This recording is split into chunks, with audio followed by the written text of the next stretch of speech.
Ooh.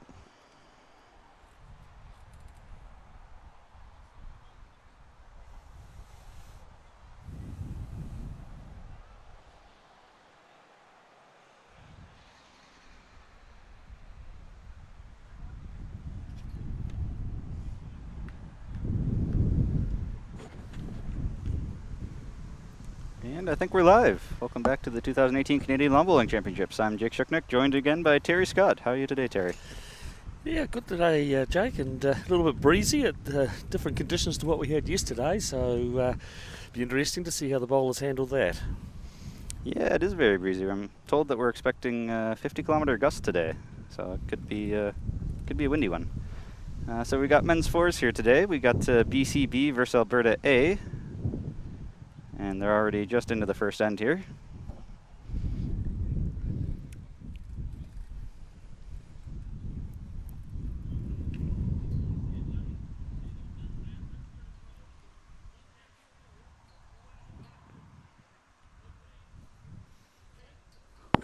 So after a day in our round, what have you seen that's been good, bad, and ugly? We'll start with the ugly part first to get that out of the way, eh? Too many short bowls. You know, I was watching an end there this morning, and I think by the time they completed it, the 16 bowls in the fours game, there was 12 of them short of the jack.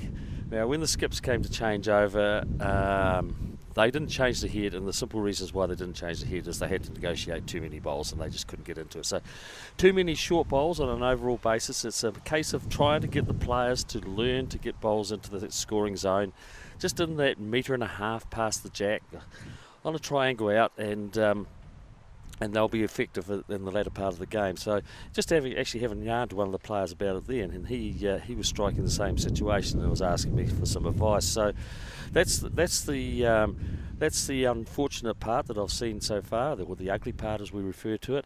The good part that I'm seeing is that there's some good young talent.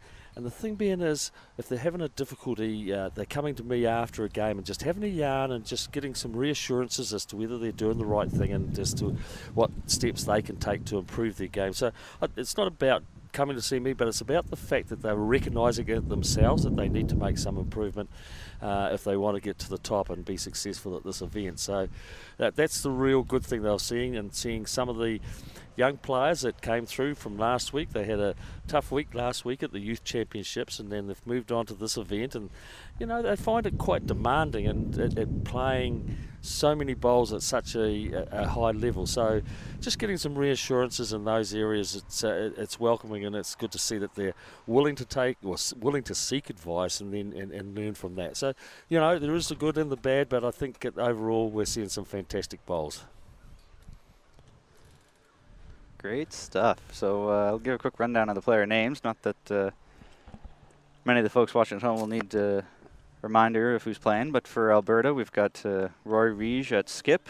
He's standing down there with Peter Mock at vice, Paul Maskell at second, Mike O'Reilly at lead. And on the BC team, we've got Keenan Lau down there at skip, Gonzo Wong at third, George Mann at second, and Kin Sing Sum at lead.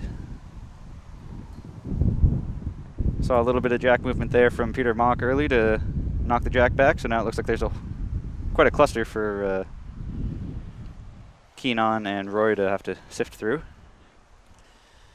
Yes, the jack's been knocked back to probably around about 2.5 metres from the dish, so a full length in for the players. The skip's changing over, and as you see, Jake having to negotiate some of those bowls that were previously handy to the jack. So I know down on New Zealand and Australian greens, when it's really fast, wind can have a dramatic effect on where your bowl's going to end up. But up here on an 11-second, 12-second green, whatever is running today, does that really have any impact at all? It won't have the same effect. No, it won't. And I think in the rink that we're looking at here, they will be getting a lot of protection from the trees that border the boundary of the greens facilities here. So I don't think that will have an impact on these bowls. And as you mentioned, generally on a slower surface, the bowls certainly are not affected the same as what they are when they're running at that 16, 17 seconds. I've heard so many Canadian players say that, oh, the wind really took my bowl, and I kind of want to call garbage on that, because when you're playing on a slow green, I really don't think wind has that much of an impact. I agree with you. Oh, that's a beautiful shot there from Roy. He just drew around the whole head and drew shot itself. Yep, very good bowl.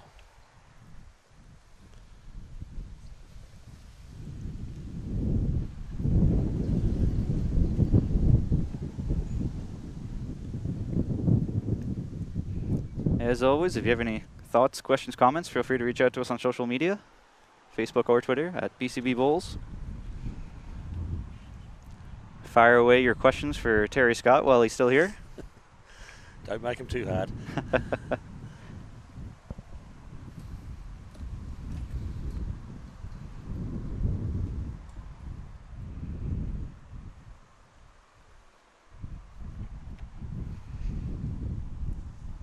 Roy was trying to replicate that draw. He's about 2-3 feet past where his last one was. I'm not sure if that's good enough.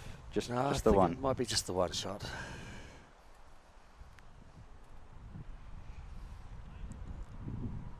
Take a look at the standings here for where these two teams are. BCB is 2-1. I think we're still waiting for the round to be updated here. That's more like it. BCB, the Force team here, is 2-2, and Alberta is 1-3. Yes, Alberta picked up their first win this morning. They didn't have such a good day yesterday, but we were successful this morning and feeling a lot better about themselves as they're going into this game. So just that little confidence builder that's needed, picking up the win. Big day today in the program. The teams haven't played 3 games yesterday, and there's a lot of opportunities for those who can pick up 3 wins today to move themselves well up the ladder. Looks like the BCB team went 2-1 yesterday, but lost a tough one to Nova Scotia this morning by 3. So I've seen a lot of close games here today so far.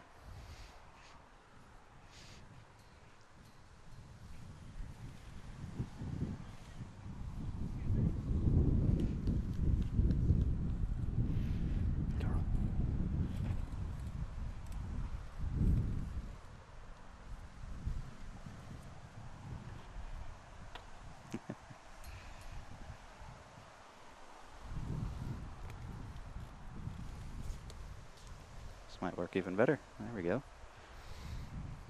Just doing some adjusting with our technology here so as we can see the screen better. Looks like both leads have started with a bowl about equal distance on the other side of the jack, give or take.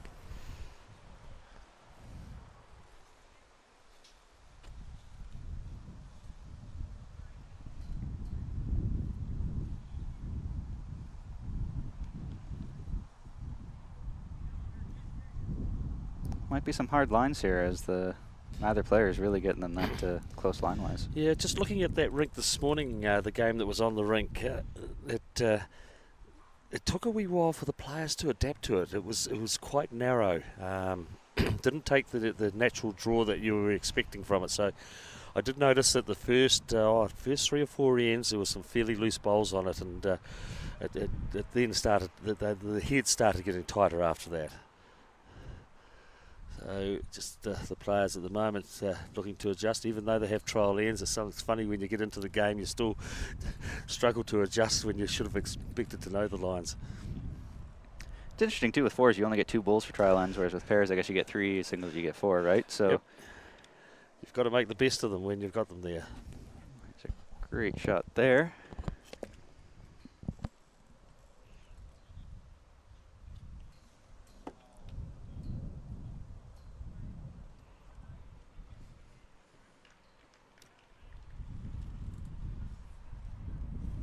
What a response.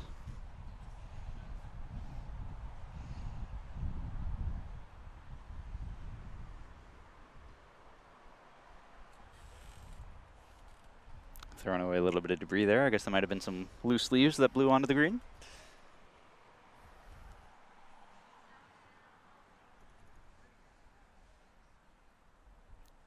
So we talked yesterday a little bit about the New Zealand Open and other international tournaments. Is it typical then to play 3 18-end games in a normal tournament, 3 games a day isn't? Yep, our forward structure is 3 games of 18 ends a day. I don't know, we just seem to get through it a little bit quick. We still do have the time limit. I was surprised yesterday in a couple of games how long they actually went for. I think there was Some slow play in respect of a couple of games. The players obviously, well, when you obviously see what shot needs to be played, sometimes you don't have to go and visit the head. And I think a couple of times yesterday that was just overdone a bit, and it caused some slow play. And there were a couple of games that went right to the time limit. They picked it up this morning. The pace was picked up well this morning, and a lot of the games were finishing in around about the 2 hours, and that's probably what I would have expected. You know, we talk about Commonwealth Games, and they play 16 ends and 15 ends in the fours in Commonwealth Games, and they have 2.25 hours. They get it through in that time, no trouble at all, and that's on the faster greens that they were playing on down in Australia. So there was some slow play that I think the players just need to be conscious of. What can you do to encourage people to play a little bit faster? A lot of people I've noticed up here tend to take their time, and I don't know if that's because they were taught that way or what, but what are some tactic strategies? What can you say to people to sort of, hey, pick up the pace a little bit? Yeah, look, it's a difficult one. I mean, you're not.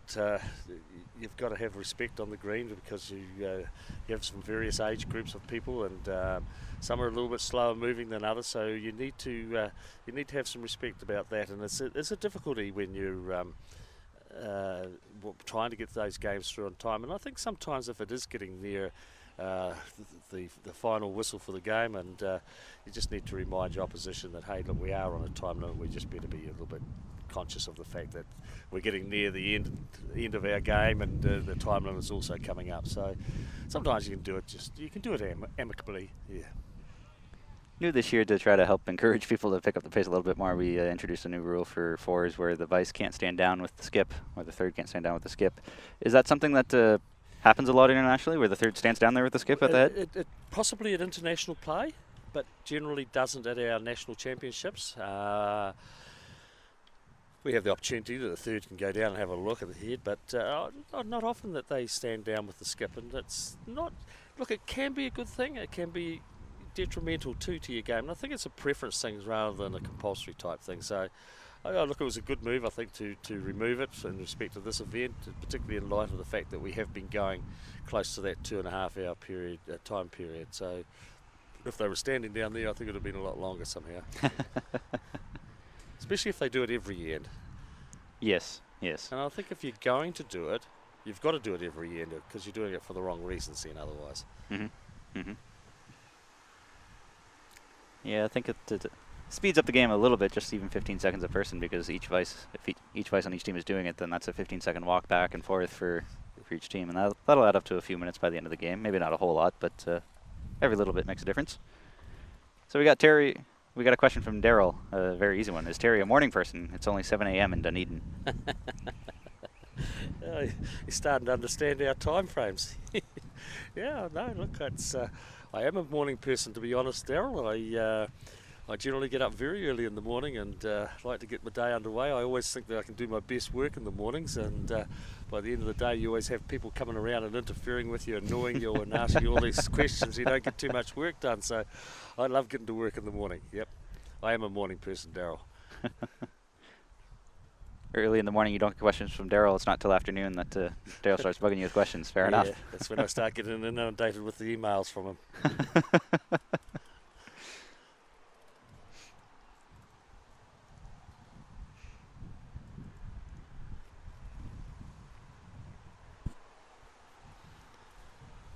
I can assure you, Daryl, too, that there'll probably be some people in Dunedin or in New Zealand who will be watching this coverage. We do get a following back there. I've seen as some bowls is going to be shown live that they immediately become aware of it and clicking on, particularly being a Saturday back there. Oh, yeah. So they're not into their working or traditional working day like yourself, Daryl. Only the morning folks, though. If it's 7 a.m. there, I can't imagine many people are setting their alarm clocks to wake up early for You'd be 7 a.m. surprised. bowls. Really? Yeah. Really? Oh, if there's some bowls on, the enthusiastic person will be there.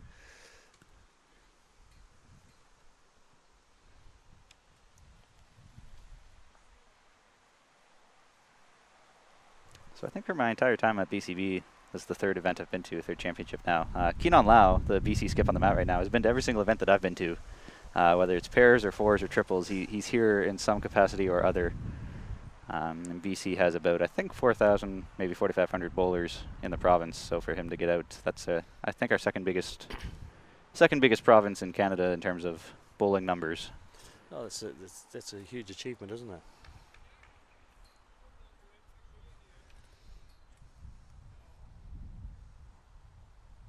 Taking out a couple. I think that was 3 for BC based on the number of taps on the shoulder.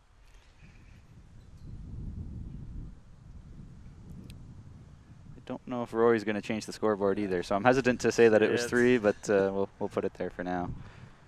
And number 2 in the books.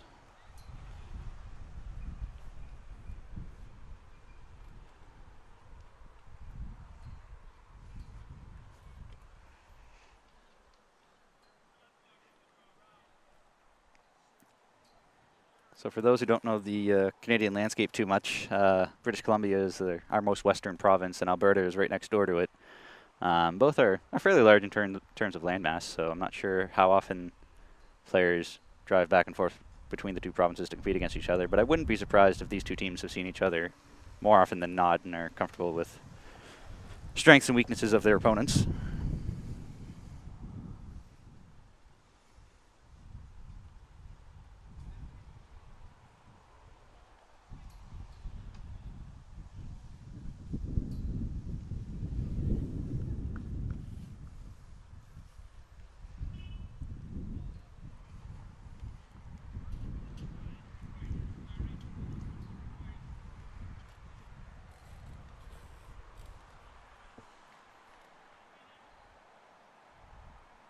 Looks like a much better bowl there. Right on.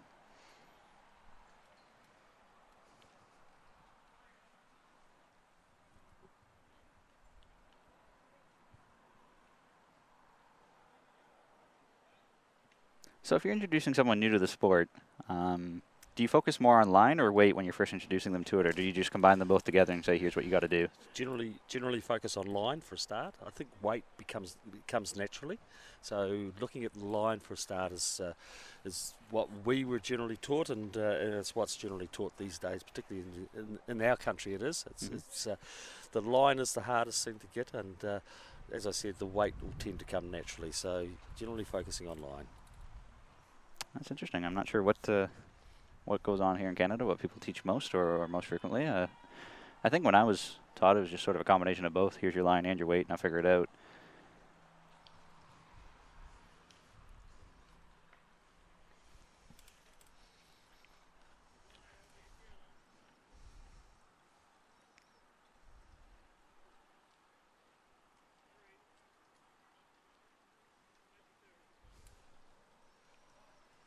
So you were talking yesterday about the New Zealand Open, how it's you have to win best 3 out of 4 of your group, or 4 out of 6, depending on what it is. So it's always that format, no matter how many entries there are. It's groups of. Yep, it's always that format. Long time ago, we used to play a real traditional fours game, and that was the New Zealand Championships were played under the format where you played 8 games in the fours, 2 games each day of 25 ends. So there was some games that were going some fairly long hours. They were starting in the morning, and the afternoon game at 9 o'clock. The afternoon game was always scheduled to start at 2. If you were still playing your morning game at 1:30, you knocked off, had lunch, went into the afternoon game, and then go back and finish the morning game in the evening. Wow. And I have seen some of those games. I myself have been playing into a late hour at night time where I've had to go back and finish my morning game. I might have had 3 or 4 ends still to play and go back and finish it after the last game. So, look, those games can take, 4 hours, 4 or 5 hours, a 25-end game. And that's where you do really see some changing in the game. You generally find that both teams have a period of where they're scoring. One team will get away out of the blocks, and then the other team would come back at them. Look, it was in the traditional day also that you knocked off halfway through the game and went and had a cup of tea and some scones for morning tea and, some cream cakes at afternoon tea time and things like that. It was a real old traditional way of playing. There is a number of people in New Zealand who still want to go back, not necessarily for the cup of tea, but want to go back for the 25-end games, and they are really pushing for it. I mean, myself, I just... Look, it's a big tournament when it's been played, eight games of that, 4 days. I do like it, the fact that we play 18 ends now. It's 3 games a day, and as I mentioned, it doesn't matter what the number of entries are. You win 4 out of your 6, you qualify for post-section play, and then it's a straight knockout from there on. So you bring it down to your round off numbers. Your 32 qualifiers or 64 or whatever it is. So there's buys are knocked out in the first round, and may reduce it to 64 teams or whatever, and away you go from there. So if you have to finish the morning game at night, for the afternoon game, then that just goes until you finish. There's really no time limit on that. Yeah, and it can be quite frustrating for the players who have to finish a morning game, and their opposition is involved in a long afternoon game, and they finish their afternoon game a little bit earlier, and they sit around waiting for these other guys to finish before they go back and finish their morning game. So, look, it's to allow the fact that those ones who are quick enough or don't have to wait around for their afternoon game to start, and they might, if the morning game carried on, they might not then get started till 3 o'clock, and they could have finished their morning game at 12 o'clock. And right. So it's creating the opportunity for them to get back out into their game. That is a interesting way of doing it. I can only imagine the hullabaloo it would raise if we tried to do something like that here. Oh, look, to be fair, it was, I'm trying to think back as to when it might have gone out. It probably was in something like around about 1990. It may have even been a wee bit later than that. Yeah, we may have played perhaps into the late 90s we would have played to the 25 EM games in the fours. So it's probably been 20 years it's been out. And then it changed. It changed to 21 EM games, and there was played 2 a day of 21 EMs. And people were saying, we've come all this way to the national tournament, we only got 2 games a day of 21 EMs, and we finished our bowls by 3 o'clock in the afternoon or 2 o'clock in the afternoon. We want more bowls, so they then created the 18 EM game so as they could have 3 a day. Right. And still not some people not happy. So, you're never going to please everybody in this sport. Yep, that's for sure. Our peers have generally always been, well, they were 21 ENs previously. They now are 18 ENs, and our singles are always 21 shots. And we play 4 games of singles in the day, 3 out of 4 to qualify. 4 games of singles a day. That seems like that's a fair bit, but yep. I guess if it's in a group of 4, it makes sense to get it all done in one day rather than to play 3 in 1. That just doesn't make a whole lot of sense. What time do you start in the morning then for your first game? Generally, our nationals start at 8:30, so you'll have trial ends at 8:15, and they'll start at 8:30 in the morning. Early start for the greenkeepers those days.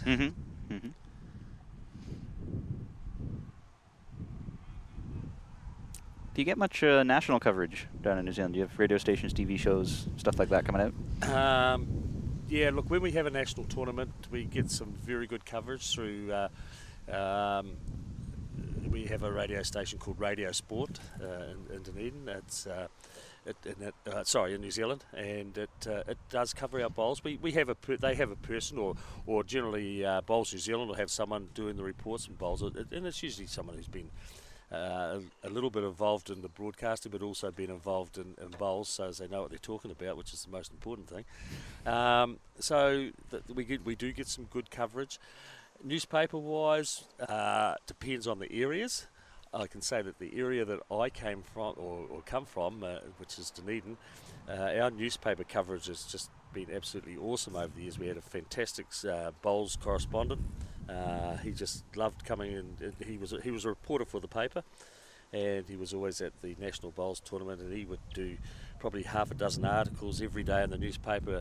Look, it may have been about the ladies who were doing the scones in the kitchen, to the family team that was there, to the overseas players, to the champions, to the New Zealand representatives, whatever it may have been. He was always doing an article about it, and unfortunately he passed away just over 12 months ago, and so we were a little bit worried about our bowls coverage in our area. However, the paper has been really responsive and taken up the opportunity of covering our sport, which is really, really good. It can depend around the country, and I would probably say that the worst coverage we get is probably from our biggest city. So whether that's because the relationships haven't been built up as much, or just other sports and other activities to be covered in the daily papers. So depending on the area, we generally get reasonably good coverage. And now, of more recent times, of course, with the ability to stream games through Facebook and various avenues that you do have these days, Bowls New Zealand has been proactive and in organising that, and have become really supportive of clubs and the events. So this year they've kicked off what they call the Summer Series of Bowls, and it's they're promoting events that are being held by clubs and being organised by clubs. Bowls New Zealand's making giving them a small bit of financial support to them, but are also providing a guy by the name of Kevin Hickland, who's been involved with Bowls for some time, and he is going to those events and doing the streaming and commentary for games every day at those particular events. So premier tournaments such as the one that I get involved in at Labour Weekend, which is a singles event, $15,000 of prize money. There's another one in Blenheim that's being done, in Nelson, which has got $20,000 of prize money. There's our under 25s event that's hosted by the Burnside Bowling Club in Christchurch. So there's probably about 15 to 20 events this year that are getting the support from Bowls New Zealand, and they're providing the services of Kevin to go to those sports to promote them. So look, Bowls New Zealand's being active about it, and the clubs are being responsive to it as well, and encouraging it. So it's getting some good coverage now.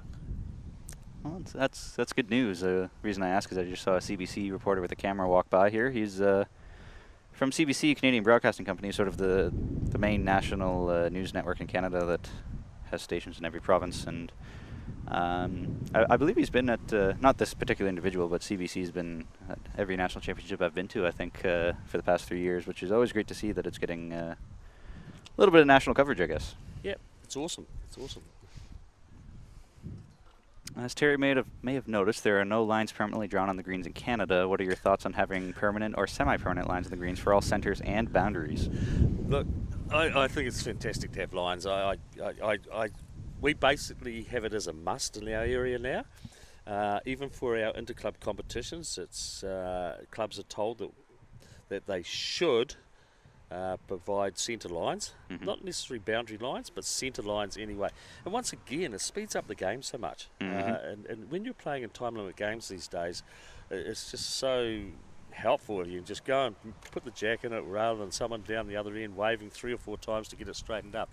So it is important we do it. As I said, we have centre lines, don't have boundary lines. Australia do, and they have permanent marked lines. Ours are done with chalk, and we have a fairly quick mechanism that we use to put the chalk line down.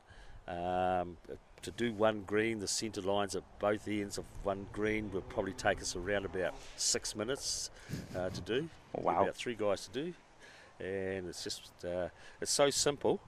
And look, I would encourage clubs, if they could get the opportunity to put centre lines down, look at the ways around the world that it is done at the present time, and see if they can do it, because it just really does speed up the game, and as I said, it certainly helps out within those time frames. I found it super helpful when I did play in Australia at the World Youth Championships a few years back to have the boundary lines as well too, yep. because then you're not questioning, is that ball out of bounds or not? You just look down, it's outside the line, and you're away to go. Exactly right, it does. It just saves so much time. The only thing I found a little bit confusing was when I was at Broadreach, there were so many lines because of all the different centres. So if you're not paying close attention, you might end up putting the mat down on the wrong line. Yeah, look, I've seen it happen as well, and I've also been involved when I've straightened the jack and I've straightened it to the wrong line. But you quickly get told. So look, it's something that you get by fairly quickly with it. Australia do it well. Only 6 minutes, though, to mark the center lines for the entire green. How do you do that? Like, what sort of mechanism do you use? Look, it's going to be hard for me to explain this, actually. But there's a string line which you've got one person at each end holds a string line which goes right down the green. It's marked from the 2 metre to what you call the hog line at each end, and we've got a marker machine it's got 4 little wheels, and it's like a corking gun on it, which when you use to cork fluids or sealant So it's got a corking gun on it, which has got a thick piece of chalk on it, in it, and that comes through a narrower end of the corking gun and goes onto the green. And so you just wheel it along those lines. It's got a little centre thing that on it. It's the guy up in North Island made them, and I still don't know if he makes them or not. Anyway, he's interested. I can find out for them anyway, and see if they're available to be sent overseas. But they are so simple to use. So you just have one guy do that. Then when he's done the strip, the two guys move the string line over to the next rink, and he just goes back down. So he goes up one way, back down the other, up the other. We've got two of them, so you can have four guys operating, one each end with the chalk line, one each end with the putting the chalk on. It doesn't take long at all. It's really quick.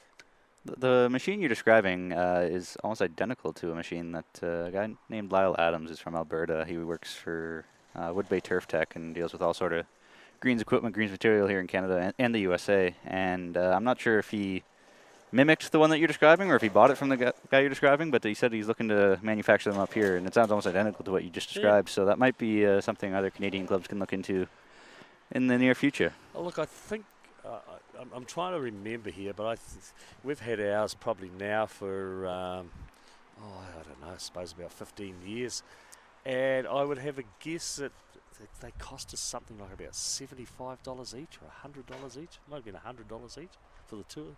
So we got two for $200. I mean, it's just saved us so much time. And as we said, it's just when you're playing the game, it makes it so much easier. Mm-hmm. Mm-hmm.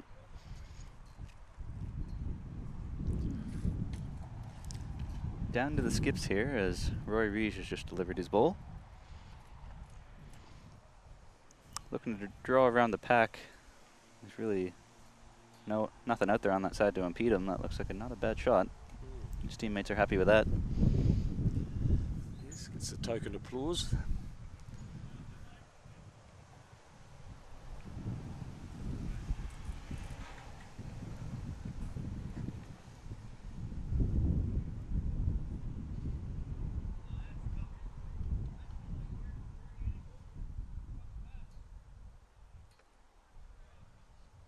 Very good response as well. Yeah, very good response from Keenan. That's going to be close, I think.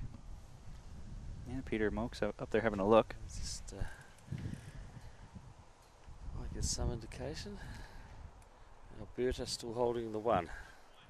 So in a situation like that where Peter just went up and looked to decide who shot, I guess when I play, I'm not a fan of that because it doesn't really change my shot much. I already know what I'm going to play. Whether you shot or not doesn't bother me. I'm still just going to come up there, and whether I'm drawing or coming in off and what have you.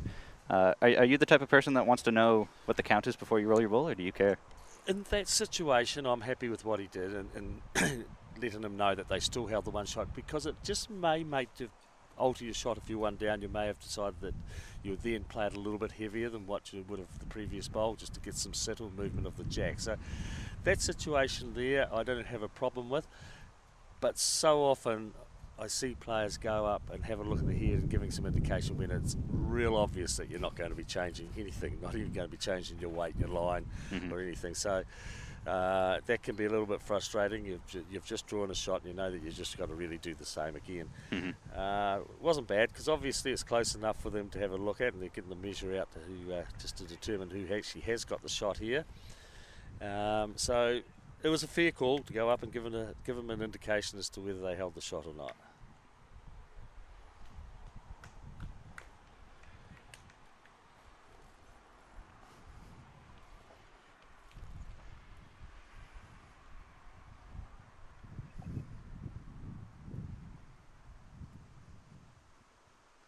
And it was just the one for Alberta there, I believe.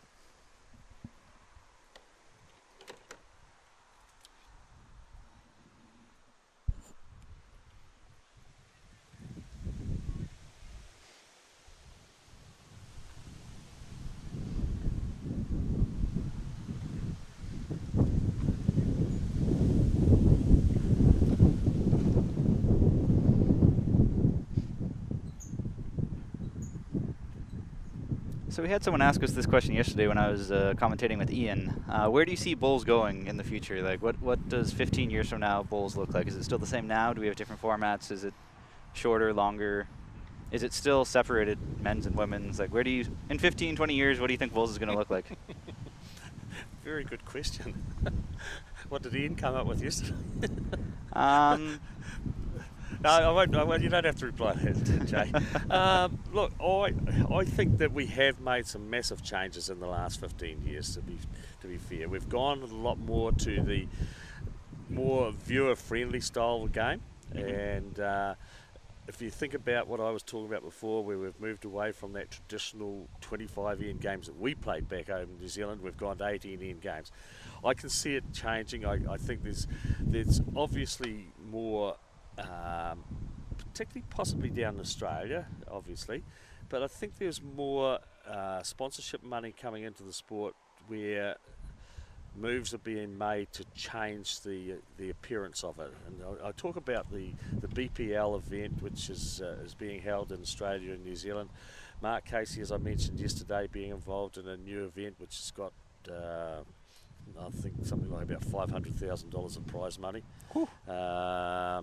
That's just in the pipeline at the moment, that event, and they're looking at, and I know that they have got backers behind that event. I don't know if it's been fully backed at this stage, but for people to start looking and investing in an event of that particular size shows that the market has changed out there and the presentation of the sport. And obviously with television coverage, it's become a lot more marketable. I know from home that our Sky TV at home has taken on far more bowls than what we've ever had before. They were involved with covering obviously the World Bowls, which were held in 2016. But there's also an event that Bowls New Zealand is promoting now, which they call Bowls 3-5. And that's going to be televised, so there's going to be 6 weeks of that. That's going to be live coverage, very much similar to the BPL style of game, but that is going to be covered by television on Tuesday and Wednesday night every week for 4 hours, I think, from my memory, and that's on those nights that is going to be covered, and that goes for a 6-week period. So there's going to be 12 nights of coverage of bowls in New Zealand from Sky Television New Zealand. So the sport, and it's a shortened game, and it's a short game that's going to be made available for clubs to enter into. So there were 6 teams from throughout New Zealand who were selected to play in it for the initial year, and then from this coming season, clubs can all centres in the areas in New Zealand can run a centre event, and they'll get down to a New Zealand final where a club can come through and they will earn the right of going into that event the following year, and the team that finishes bottom this year will drop out of it. So the sport is getting a lot more a bigger viewing audience. That's creating it a lot more popular, and the shortened version game. So I think, and going back to will it be more mixed, the question was asking there, I think it will be. As I said to you yesterday, Joe Edwards has been in that New Zealand BPL team right from day one. Well, it was last year that the Bowls Australia says we should be following this sort of similar pattern, so they made it compulsory that a female be in every one of the sides over there as well. So it is becoming more popular and more friendly insofar as the mixing of the sexes in the game is concerned, and I think it's good. Look, we've got to move from our traditional ways. And if we don't move, we'll just stay the same and do the same, and everything will be the same. So look, there will be some big changes, I think, in the next 15 or 20 years, because we've seen it in the last 15 or 20, and let's hope it can only keep on progressing. And look at it now from yourself, Jake, doing the coverage here. Something that never ever happened years ago, and so that just shows that time and technology has allowed us to move forward. Yeah, I could not agree more. I'm interested to see if bowls will be one of the first sports to completely get rid of the men's and women's separated disciplines, because in sports like, cricket, hockey, rugby, what have you, they're separated for almost kind of obvious reasons. But for bowls, I don't know if you really need to have that separation so much. Like, yeah, there is a slight difference, but it's not nearly as pronounced as in more contact, high-impact sports. Yeah, I wonder as to whether when we have major events, whether some of them will get cut out of it and then they'll be created as a mixed event. So maybe you do have the men's, I'm perhaps talking about ours at home, you have the national men's singles, you perhaps have the national women's singles, you may be in the pairs, but maybe the fours becomes a mixed event. You don't have the men's or women's fours. I don't know. It may well go that way. Or they bring in triples, so they make the triples a mixed event. Then you can bring in something new and generate an interest from there. So, yes, you know, funny enough, when you think about it, and we think about our mixed pairs event back at home, it gets good entries. It gets real good entries. So it just shows that people are happy to play mixed events. Yeah, whether we go totally mixed, I'm not too sure. Probably a little bit of conservatism in me still says that we maintain perhaps a little bit of tradition.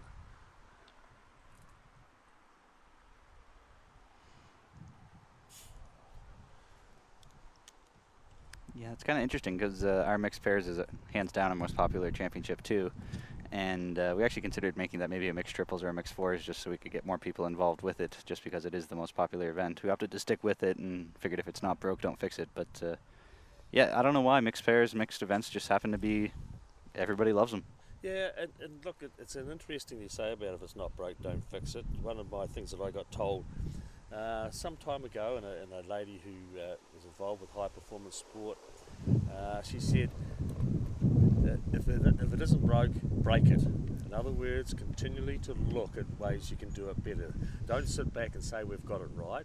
Break it and have a look at it again and see if you can do it better or you can make it more attractive. And it was something I always remembered, and I thought to myself, I'm involved in an event back home, and I keep on thinking that we do the same thing every year, and we decided that we would break it. We would create more entries into it. We changed the format that we run. We had a traditional main event, and then we had a plate event. So we moved away from the plate event because the bowlers were saying that they were high performance bowlers, and they were saying the plate event didn't create a lot of interest for them. If they weren't good enough to get into the main event, they weren't good enough to carry on playing bowls. So we moved all the prize money into the main event, and we opened it up for another qualifier from each section to be able to get through. So it's a case of looking and see if you can do it better, and if you can, that's great. I mean, so yeah, seriously look at your mixed pairs and say to yourselves, you know, do we run a mixed fours as well? I mean, I just think, yeah, or mixed triples, whatever, yeah. Make it bigger, brighter, and better. That might be something we need to look into, need to investigate. I think a mixed triples might actually be a good idea, just because we don't have a triples tournament anymore, and that could be a first of its kind. Yeah, I agree with you. And you know, you can have any combination. You can have 2 females or 2 males in the triples team. Yeah.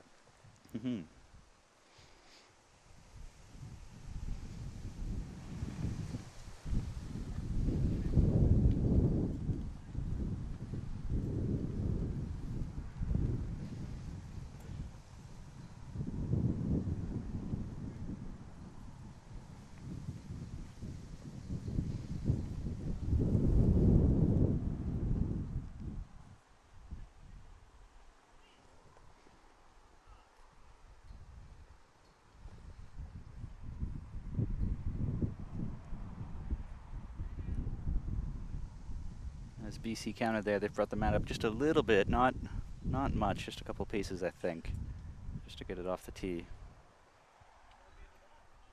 I haven't seen too many of them bring the mat right up to the hog line. I haven't seen a lot of that either, and it boggles my mind, because whenever I play, I love to bring it right up to the hog line. It's fantastic, and particularly when you see a team that's battling and they're struggling to get the length of it, grab the mat, take it up, change things around. And I've probably only seen 1 or 2 groups that have actually done it.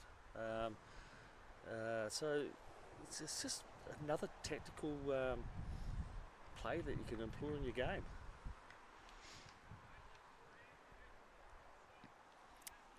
About 3 years ago, when I was competing at our Open Singles Championship, I made it to the bronze medal match against Pat Bird, and him and I both love to have the mat right at the hog line and play short. So regardless of who counted, we just love to have it there. So we just used one mat and just walked hog line to hog line to hog line to hog line back and forth, which was very entertaining, quick game. But nobody else that I play against really plays that way. Everybody likes to sort of keep it back closer to the ditch, which I just don't understand.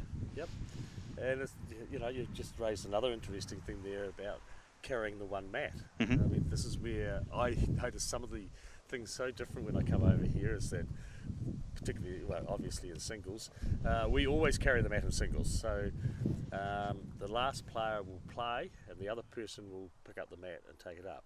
So part of our etiquette back in our game is that if you're the second last bowler, you do not follow your bowl to the head. You stay there to pick up the mat and bring it up. Or if you do follow your bowl to the head, you go back after the last bowler's played, pick up the mat and bring it up. So, and so I had to ask someone when I was at the Youth Championship, is this the normal way that you do it, that the person who plays the last bowl delivers their bowl, waits until it finishes and then picks up the mat? Because one of the things that I quite often find is that the last bowler tends to play a little bit too quick. Back home I'm talking about here, if they've got to pick up the mat, it's on their mind, they're picking up the mat, so they tend to play their last bowl a little bit too quick, and it'll come up short or be heavy and not very effective bowl because they're picking up the mat. So it's just one of the etiquette things that we do back in New Zealand, and so, but doesn't seem to worry them here in Canada. The mat just, and then of course it gets thrown behind here and go up and use the mat from the other end. We only ever have one mat in singles. Sometimes some players will say, do you mind if we use 2 mats? And that's fine. But generally there will only be one mat used in singles. I don't think I'd ever heard of using 1 mat until I played a singles match against Jeff Harding, and he's a Kiwi as well. So he suggested, hey, do you mind if we use 1 mat? And I said, sure, not knowing any difference. And as soon as I saw how different that made the game, I figured, you might as well start doing this all the time. It saves a lot of time. It's convenient. It just makes sense.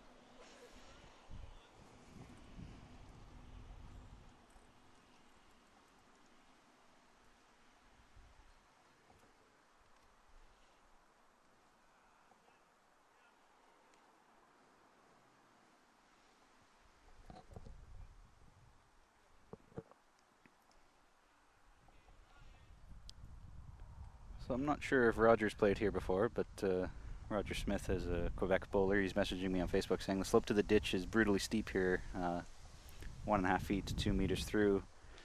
So stay away from the ditches here. Have you noticed any bowls near the ditch just sort of keep on going and slip into the ditch?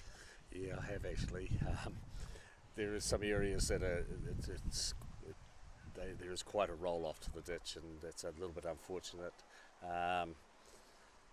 I'm not too sure on the rig that they're playing on the moment. There possibly is a little bit, but I know when the green is playing the other way, it is a little bit more distinct, and that's possibly having an effect on the bowls that they will be playing on the ditch side of this rig. It's possibly having a little bit of effect on those bowls as well. It has been something I've noticed in the greens that I have visited over here, that there's roll off to the ends. Look, it's something that's not just it doesn't just happen here. We have it happen back in New Zealand, and there's been a lot of work gone into the greens over the last 20 years to help prevent that sort of thing. It's just by the resurfacing of the greens, total relaying of the greens and laser leveling them, and getting to that stage. It can come about because of various reasons. I'm not exactly too sure here whether there is a problem with the trees that are close to the greens, whether there is a problem with the roots perhaps a little bit underneath the green. I don't know. Sometimes the cutting of the green can cause it as well, that it gets overcut on the edges, which gets the most wear and tear where the bowlers are standing, and you tend to find that it becomes a little bit thinner around those areas, and the bowl will travel quickly through it. So there can be various reasons for it, and it's something that obviously the players will be conscious, and maybe that answers the reason as to why I'm saying why don't they pull the mat up and throw a 2 metre jack. A little bit conscious perhaps that it's going to be difficult to draw to the ditch, but the one who gets in first might be the best dressed one there, and get that jack movement back into those areas where the opposition's not going to be able to hold a bowl.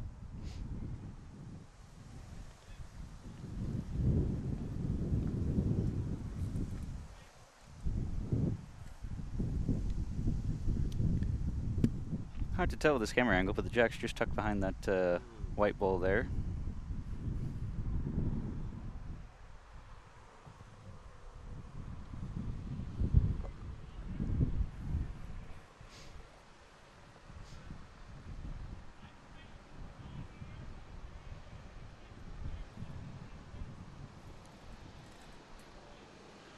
So with fours, I find that the team dynamic is much more impactful than in triples or pairs.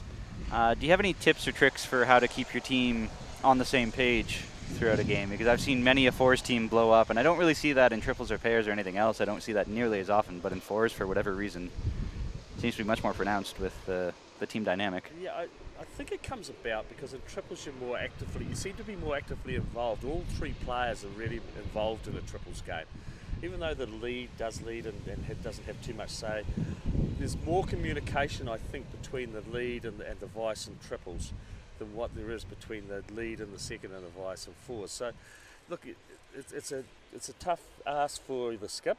It's funny enough, just before the start of this game, I had a skip come and talk to me about how I could give him some ideas about how he could G his team up a little bit to. He had a relatively inexperienced side and he wanted to try and motivate them to be successful.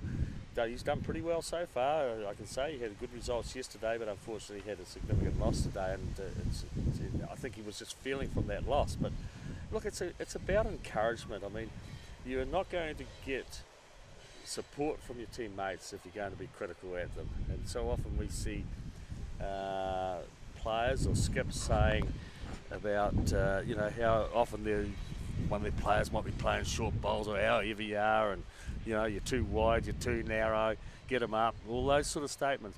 Look, be encouraging about the person. I don't think I really have ever seen a person get on the mat and try and play poor bowls. They're getting on the mat to try and be successful and win. So they're not really trying to stick a bowl halfway up the green or into the ditch or wherever it may well be. They're trying to actually get on the green and play their best. It's their pride that's on the line. And so as a skip, we've got to be encouraging towards them. We've got to be receptive to that. Everybody may not have the same ability as what the skip has. So, yeah, just work with your team rather than getting their backs up by working against them. I heard a interesting story about the Quebec Force team.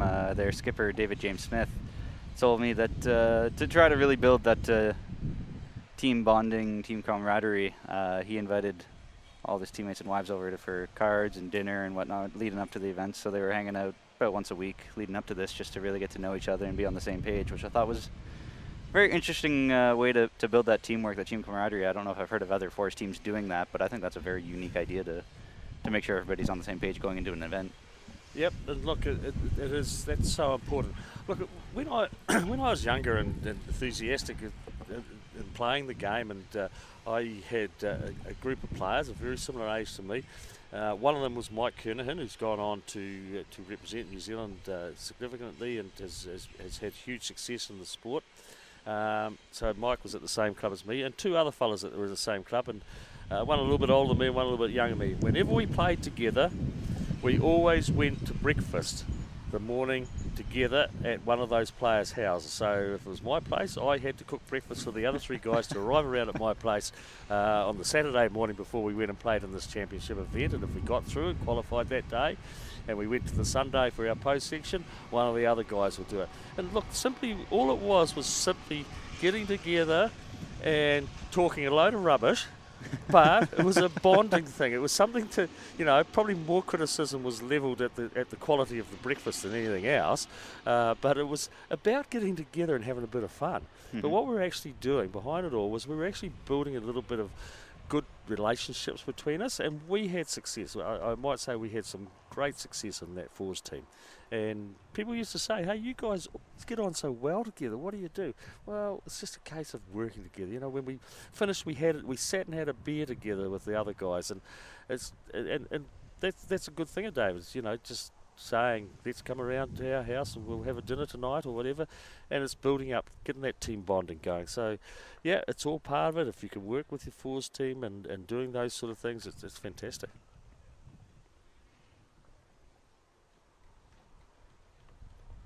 I'd imagine there's probably a similar thought process behind that for when we send a team overseas to compete in an international event as Team Canada, to try to really bond as a team. And I know that's something that we've sort of looked into past few years. Rather than staying at a hotel, we have people staying Airbnb and whatnot, just so that way you have everybody under one roof and you're not segregating people off in separate rooms. Yep.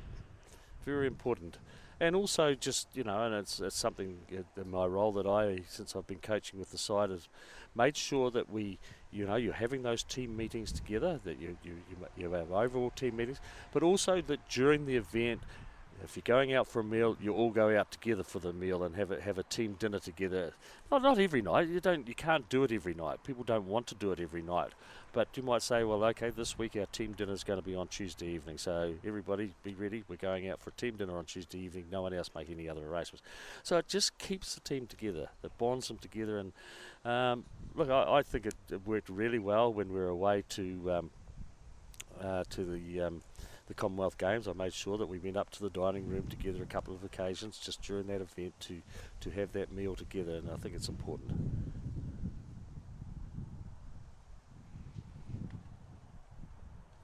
That almost ties in a little bit with a pre-brief and a debrief, which is something I believe that still goes on with coaching in our national team. I attempted to do that actually with one of the clubs I work with in Ottawa after they ran an event, to have a bit of a debrief afterwards, just to see how it went, see how we can improve next year and how we can make things better. And I imagine that's not too different from what you do coaching with bowls either, having a debrief after the game. It's not too different from any other debrief, I would imagine. It's really just sort of a, what are your thoughts on how the event went? Yeah, look, it's important to have a debrief. I think you need to have, particularly in the situation where the team has had a loss, you've got to be very careful how you go about it. Mm-hmm. Don't have it straight away.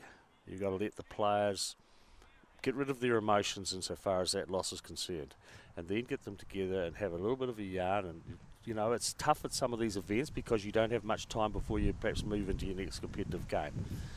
But so often I've seen it where the debrief has only covered what didn't go well. We played too many short bowls, we played too many narrow bowls, we dropped too many shots at once. So what you did is you loaded up the negatives all into a bag, and the poor old player is going to end up carrying that bag of rubbish around to them when they go into the next game. So you've got to look at some of the positives out of it and say, well, hold on, what we did is that there was two ends that we dropped multiple shots, but on the other ends, we were really, really good. Let's have a look at some ways that we can just, help us prevent not dropping those multiples. Something like that. It's just a case of keeping the positivity there. If we load it up as negative, mate, they're going to go into the next game with a negative mindset, and it's not going to help at all. So, got to be very careful in the debrief. It's always great doing a debrief when you win. It's the easiest thing in the world. But when you lose, you've got to be very, very careful how you deal with that.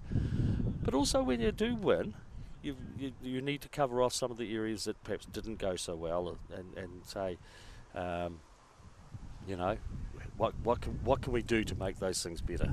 Mm-hmm. Mm-hmm. I feel like that's sometimes the hardest thing, is to have a debrief when you win, to actually be a realistic and useful debrief, and not just only focusing on the positives, but to actually dig down and think about what didn't go well. Because after a win, you don't think about the negatives nearly as much, because they're not as quick to come to your mind.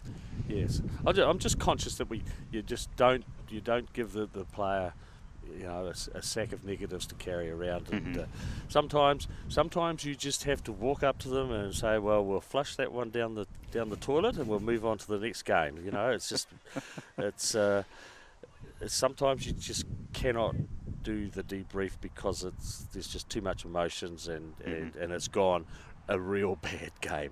So you got to be very careful how you go through those processes. Do you have pre-briefs before the game begins too? Generally, it's all part of your game planning.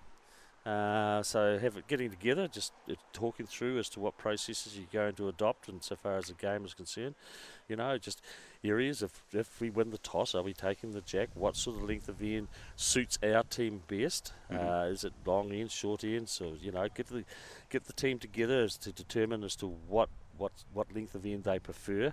It's not just about what the skip wants. He's the guy who's then, if it's not going right, has to adopt plan B and make the change.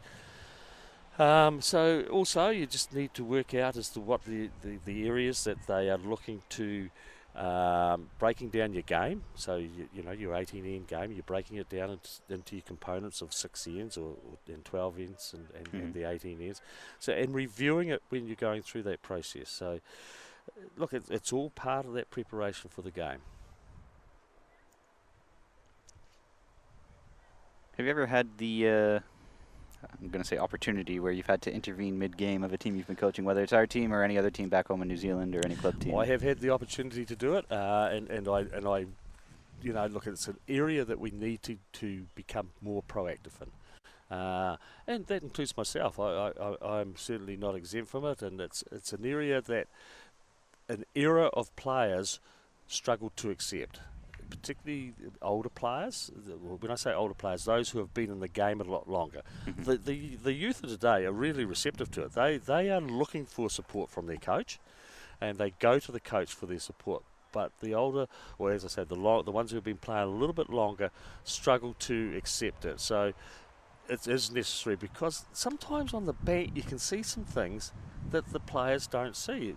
There's patches on the green that may have been where a bowler's pulling up on real quickly that the player, in singles in particular when they're at the other end, doesn't quite see it. Or there can be intricacies in the green where you're not getting a draw at a certain length. The bowl just doesn't seem to want to come back. It's fine when it's a short end, but when you're going into a longer end, it seems to be hanging. So sometimes when you're as a coach, you can pick up those things. Likewise, it's always good, and it's more so perhaps in the debrief, to give that feedback of where you saw them being successful, and that may have been, I recall talking to Ryan Bester in one of his games. I said to him, do you know where you actually won that game? Of course, typical Ryan, yeah, because I got cock bowls closer than the other fella. Look, he won it and identified it. He won it in a patch of around about 8 or 9 ends, and it was his first bowl effectiveness. Every time he got that bowl close to or just on the jack, he won that end. And I said to him, there's the 9 ends. I showed him on the card that I'd kept, and every time on those 9 ends I'd written down first bowl effectiveness or first bowl E. I'd make little notes. That's how I do it myself, so as I know. And he says, oh yeah, he said, I was pretty good that area, wasn't I? So what I'm saying, it's just those little things that you need to talk about from a coach perspective and say, and when it's not going well, call inside, mate, you've got to get your first bowls closer, or the team, you're throwing too many short bowls. So coaches have got to intervene. They see things that players sometimes don't see. Do you see us moving then towards more like other sports where you can call a timeout mid-game? I don't know if it's like that with cricket and rugby down under, but for hockey, baseball, soccer up here, you can call a timeout and then play stops and what have you. I don't know if we really have that in bowls, if a coach can really intervene and stop play and say, hey, let me have a chat with my team.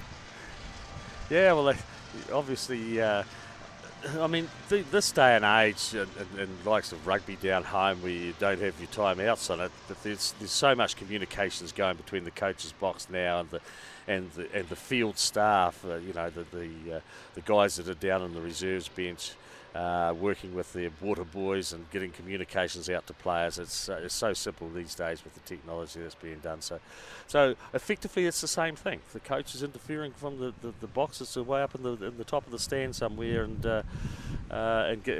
managing to relay that message down onto the staff at ground level. So, look, it's a very similar thing, and as I said, players have got to become more receptive to it.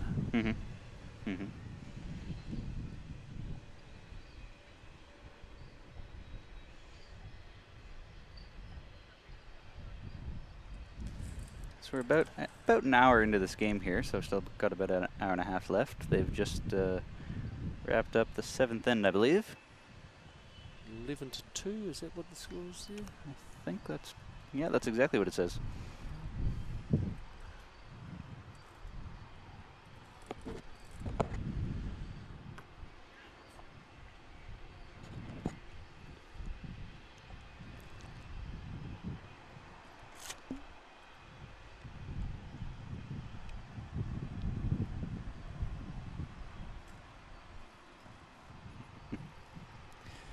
Well, we got someone who agrees with your comment about debrief waiting a little bit afterwards. Said nailed the nail on the head. Quite often, it's like waterboarding a part of the team or individual if you try to have that debrief too soon afterwards. So we have at least one viewer who's listening and agrees with what we've been saying so far. Anyway, so I mean that's good news. That's good. I haven't been wasting my voice.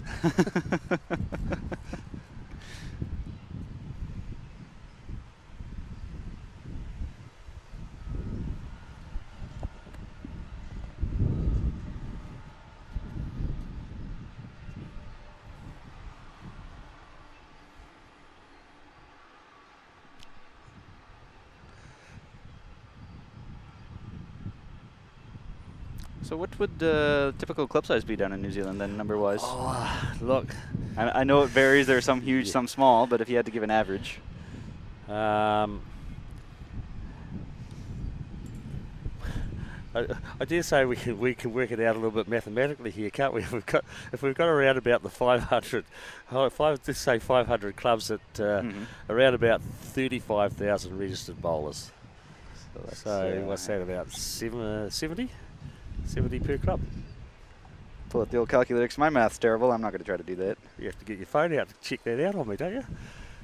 Yeah, 70. Nailed it on. I'm always off by a 0 or 2, so I was going to say 700, but I was like, no, that math doesn't make sense. It's about 70. So yeah, that's probably about an average, you know. So yeah, you have got some big clubs. I mean, our biggest club in my area is around about 140 odd members. And then the next biggest, we've probably got about 3 clubs that are over the 100, and the rest of them would be under 100. My own club's around about 68 or 70, I think it is. It's combined. It's not big, but we've got a lot of clubs that are smaller than that. Christchurch has got good support in their clubs, and you've got a club like the Burnside Bowling Club, which has hosted the World Bowls. It's around about 200. I think there's somewhere around about 280 odd members of what. It may be more. It might be over 300. And then you've got some bigger clubs, obviously some big clubs in Auckland and in Wellington. But if we average that out, roughly about that would be the numbers, I suppose, averaging number around about 70 per club. But I suppose with so many clubs, though, if any were to shut down, people would probably just transition to the club nearest them next door. Oh, look, it's funny when a club closes down. You actually see an interesting trend. I always say that if a club closes down, you'll find that around about or amalgamates with another club, you'll find a third of the bowlers will generally go to that other club. A third will perhaps go to a club that might be closer to where they now live, and the other third tends to give away the sport. And because it's maybe the older third that will say, look, I'm too old now to look at joining another club, and I think I might just give the sport away. That's what we've noticed a little bit down our way when it's happened. And now I'm not saying that is the rule of thumb all the way through, but it is something that you do definitely see some players go and join other clubs, and not necessarily the club that they planned on amalgamating with, or they did amalgamate with, because they live somewhere else. Simply, that's the answer to it. They live somewhere else, and they think to themselves, well, it's an opportunity now. I've stuck with my club because I've been loyal to my club, but I don't have to travel 25 k's every day to go and play my game of bowls, or 30, or half an hour, whatever it is. Half an hour in Auckland's nothing. Half an hour down our way, you'd probably go past around about 15 clubs. Wow. Yeah. Oh, we have good traffic flows in our city, probably, and you can get, the clubs are close. I mean, within my own area, we've got 4 clubs. Three of them, well, there's us, say, and 3 other clubs. They're all, all within a 5-minute drive. The other 3 clubs, and they're not big. My understanding is that one of them is on its last season. We'll be closing down. It's on council land, and it's in a pretty prime spot as to where it's located. It's in amongst the university area and a considerable number of other sports fields and facilities there. So it's on its last year. The other 2 clubs are surviving, but I don't know how long they can with the small numbers that they've got. Sounds sort of similar to the club here, actually, being so close to the big stadium, which I'm not sure if you noticed. Yes, I did. Yes, I went and had a walk around it yesterday, and the day before, it might be the day before, and had a mosey as much as I could, and looking into it. Yeah. Yeah, I'm told that the city wants to turn this into another parking lot for that big stadium. So they had quite the battle with the city to say, hey, no, we're hosting a championship here this year. You can't shut us down. You got to stay open. So yeah, so it'd be disappointing to lose a facility like this, because, in particular, the fact that you've got 4 greens here. Mm-hmm. And I'm not sure of other clubs as to what facilities are, but I wouldn't imagine that there'd be too many clubs in the Regina or in the in the province that would have 4 greens. So it's of huge benefit when you come to holding a national event such as this. And, look, it's a lovely setup. The clubhouse in the middle between the greens here, and a pleasant setting with all the trees and that around. So it's great.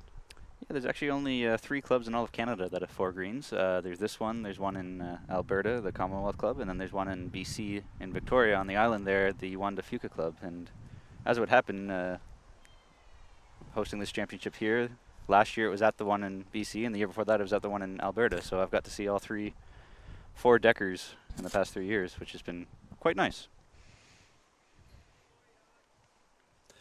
And it certainly helps the program, doesn't it, when you're conducting an event such as this with the number of players and number of games that you have to be conducted at. When you've got 4 greens, it's of huge benefit. Is it ever? Don't need to worry about buys, which is nice. Yes. Yeah. A question from our Quebec friend. Is barefoot bowling and beer a good idea, and what age demographics play it? Yeah, look, it's relatively big in Australia. In New Zealand, it's becoming bigger. I think it's probably not so much the bare feet, particularly down our area. It's a little bit colder down our area when you're going to be playing it in the evening time. But we do have a lot of, we tend to call it beer bowls and barbecue. So we do it for corporate events generally, and companies who want to have a Christmas function. So it's been a huge change insofar as the corporate companies are looking at doing what they do for their staff at Christmas times. Traditionally in the past they've always gone out for their Christmas dinners and wined and dined and everything else like that. Now they tend to take them and do an activity with them and keep it a little bit simpler. We hire our facilities out generally for a night of an event such as that. We do it at $10 or $15 a head. They will play some bowls. We will give them an idea of how to play the game, briefly an idea how to play the game. We don't do it in our traditional way. We do it in some different ways that makes it a lot simpler for them. We provide the barbecue facilities for them, and they come and bring their own food for it. Then most of them have, the sausage sizzles and the steaks and salads and everything else like that. And then we operate our bar facilities. A little bit different probably in our bar facilities and clubs in New Zealand to what it is over here. We can operate our facility within our licensing hours, but at my own particular club, we can open every day of the week. For an event such as that, we do have to get a special license from the council because it's providing alcohol to people who are not members of the club, so they're members of the public. So a bar facility doesn't allow it to be provided to members of the public. It does allow it to be provided to members of our club and any other bowls club in New Zealand. And obviously you're allowed to sign in guests as well, but when you have a group of 30 or 40 or 50 people coming in to play a corporate bowls night, you need to make sure you're covered. Don't have too much problems with getting that license. It costs us generally it doesn't cost us. We actually charge the company that's using the facility. It's $65, I think, for that, which is a pretty small amount. We get the hire charge and we get the bar turnover. We don't have a problem with them taking alcohol outside. They're allowed to take alcohol outside and sit it on rink side while they're playing. Doesn't damage the green. Generally, the only drink that damages our green is Coke. Or Pepsi, I suppose. Is it Pepsi over here? Yeah, we got both. We got both. So Coke, I don't let anybody go on the green with a Coke, but the beer doesn't damage the green. But Coke can burn it out. So imagine what it's doing to your insides. So look, you can create a good environment. We have music put on for them. So there's outside speakers, which is continually playing music while they're having their function. They have a ball. They love it. Yeah. Look, some of them go bare feet. Some of them in jandals. Some of them just wear flat-soled shoes. We don't get too strict on the shoes. We allow them to, as long as they're a pair of runners that have not got significant heels or anything on them, their shoes. So yeah, it's great. And look, it's a trend that is increasing, and it's a trend that we're really marketing to now, because it's providing an income for our club, an additional income for our club, which is well and truly needed. So, look, if you can create those evenings for people, they love it. They love it, and there's, you know, I've walked around this city here, and I see so many what appear to be government offices here. Look, I would encourage the club here to get out with a flyer or create a pamphlet or something to get around those buildings and say, you know, come and use us for a Christmas event. Well, I suppose they can't for Christmas, it's snow time, so a summer bowls event. Mm-hmm. Team bonding exercise or something yeah, like that. And look, it is, and that's what they do it for. It's great, yeah. They love it. I'm getting a few questions here. So Roger said he was loving that comment that you just had there, but I've also got one from Ryan Besters, actually, tuned in from down in Australia, saying, ask Terry what's the biggest singles tournament in New Zealand? Good on you, Ryan. Yeah, look, it's the North East Valley singles, mate, and Ryan's coming over to it. We created it in 1990. It was a funny situation. I had a good friend of mine who was a publican, and he said, we're going to run a tournament. And he hardly played much bowls at all. We're going to run a tournament. And I said, oh yeah. I says, how are we going to do that? And he said, well, we're going to get $10,000 of prize money for it, and you guys are going to run it. He says, I'll get it through my hotel that I've got, and we'll be right. So we did. We created a tournament, a singles event, which and that was in 1990. And so we went ahead with the event, and it was a huge success. We had 24 singles players. We had a qualifying event in our own club for some of our club players to go through and play in it, because we believed there was an opportunity to develop our own members. And we gave out $10,000 of prize money, and we thought, we thought that was pretty fantastic. And then 6 months later, someone said, why don't we try doing that again? So we went back to the guy again and said, we'd like to do it again. He says, no worries. He says, that's good as gold. He says, I'll arrange the $10,000 for you that you need for your prize money. And the entry fees and the other raffles that we run, they covered the meals and everything else, and virtually didn't make much out of the tournament itself. The bar turnover was where we made the money. And myself and a mate of mine, who were the key promoters upon it, were mildly panicking because the money wasn't coming through. And the tournament started on the Friday, and the Friday morning the guy walked in and gave us the $10,000 cheque. We were wondering where we were going to go and hand out this prize money from. So we got our $10,000 cheque on the morning of the tournament. Carried on that tournament ever since, and we give out 15,000 prize money this year. We did it on our 20th year. We did a bit of promotion with it, and we gave out 20,000 of prize money. It's come back to 15. We've gone out to 32 players now. We did that around about 2010. I think it was about the 20th year of the tournament. Oh no, it might have been a wee bit earlier than that. And now we're into the 27th year of running it this year, or the 28th year may well be. And it's a fantastic tournament, and Ryan's coming over to it, and Kevin Anderson, obviously, a great club mate of Ryan's there at Broadbeach. And the quality of the field has always been very, very good. We're missing a couple of key players this year through other events that they have to attend or various matters. You know, Shannon McElroy, who's always been with it, one of the people who's won it 3 times, has been... So he's missing out on it this year, but the quality of the field is always very, very good. So yeah, Ryan, he'll be looking to see if he can improve on his performance last year. He was runner-up in the event, got defeated by Aaron Wilson in the final.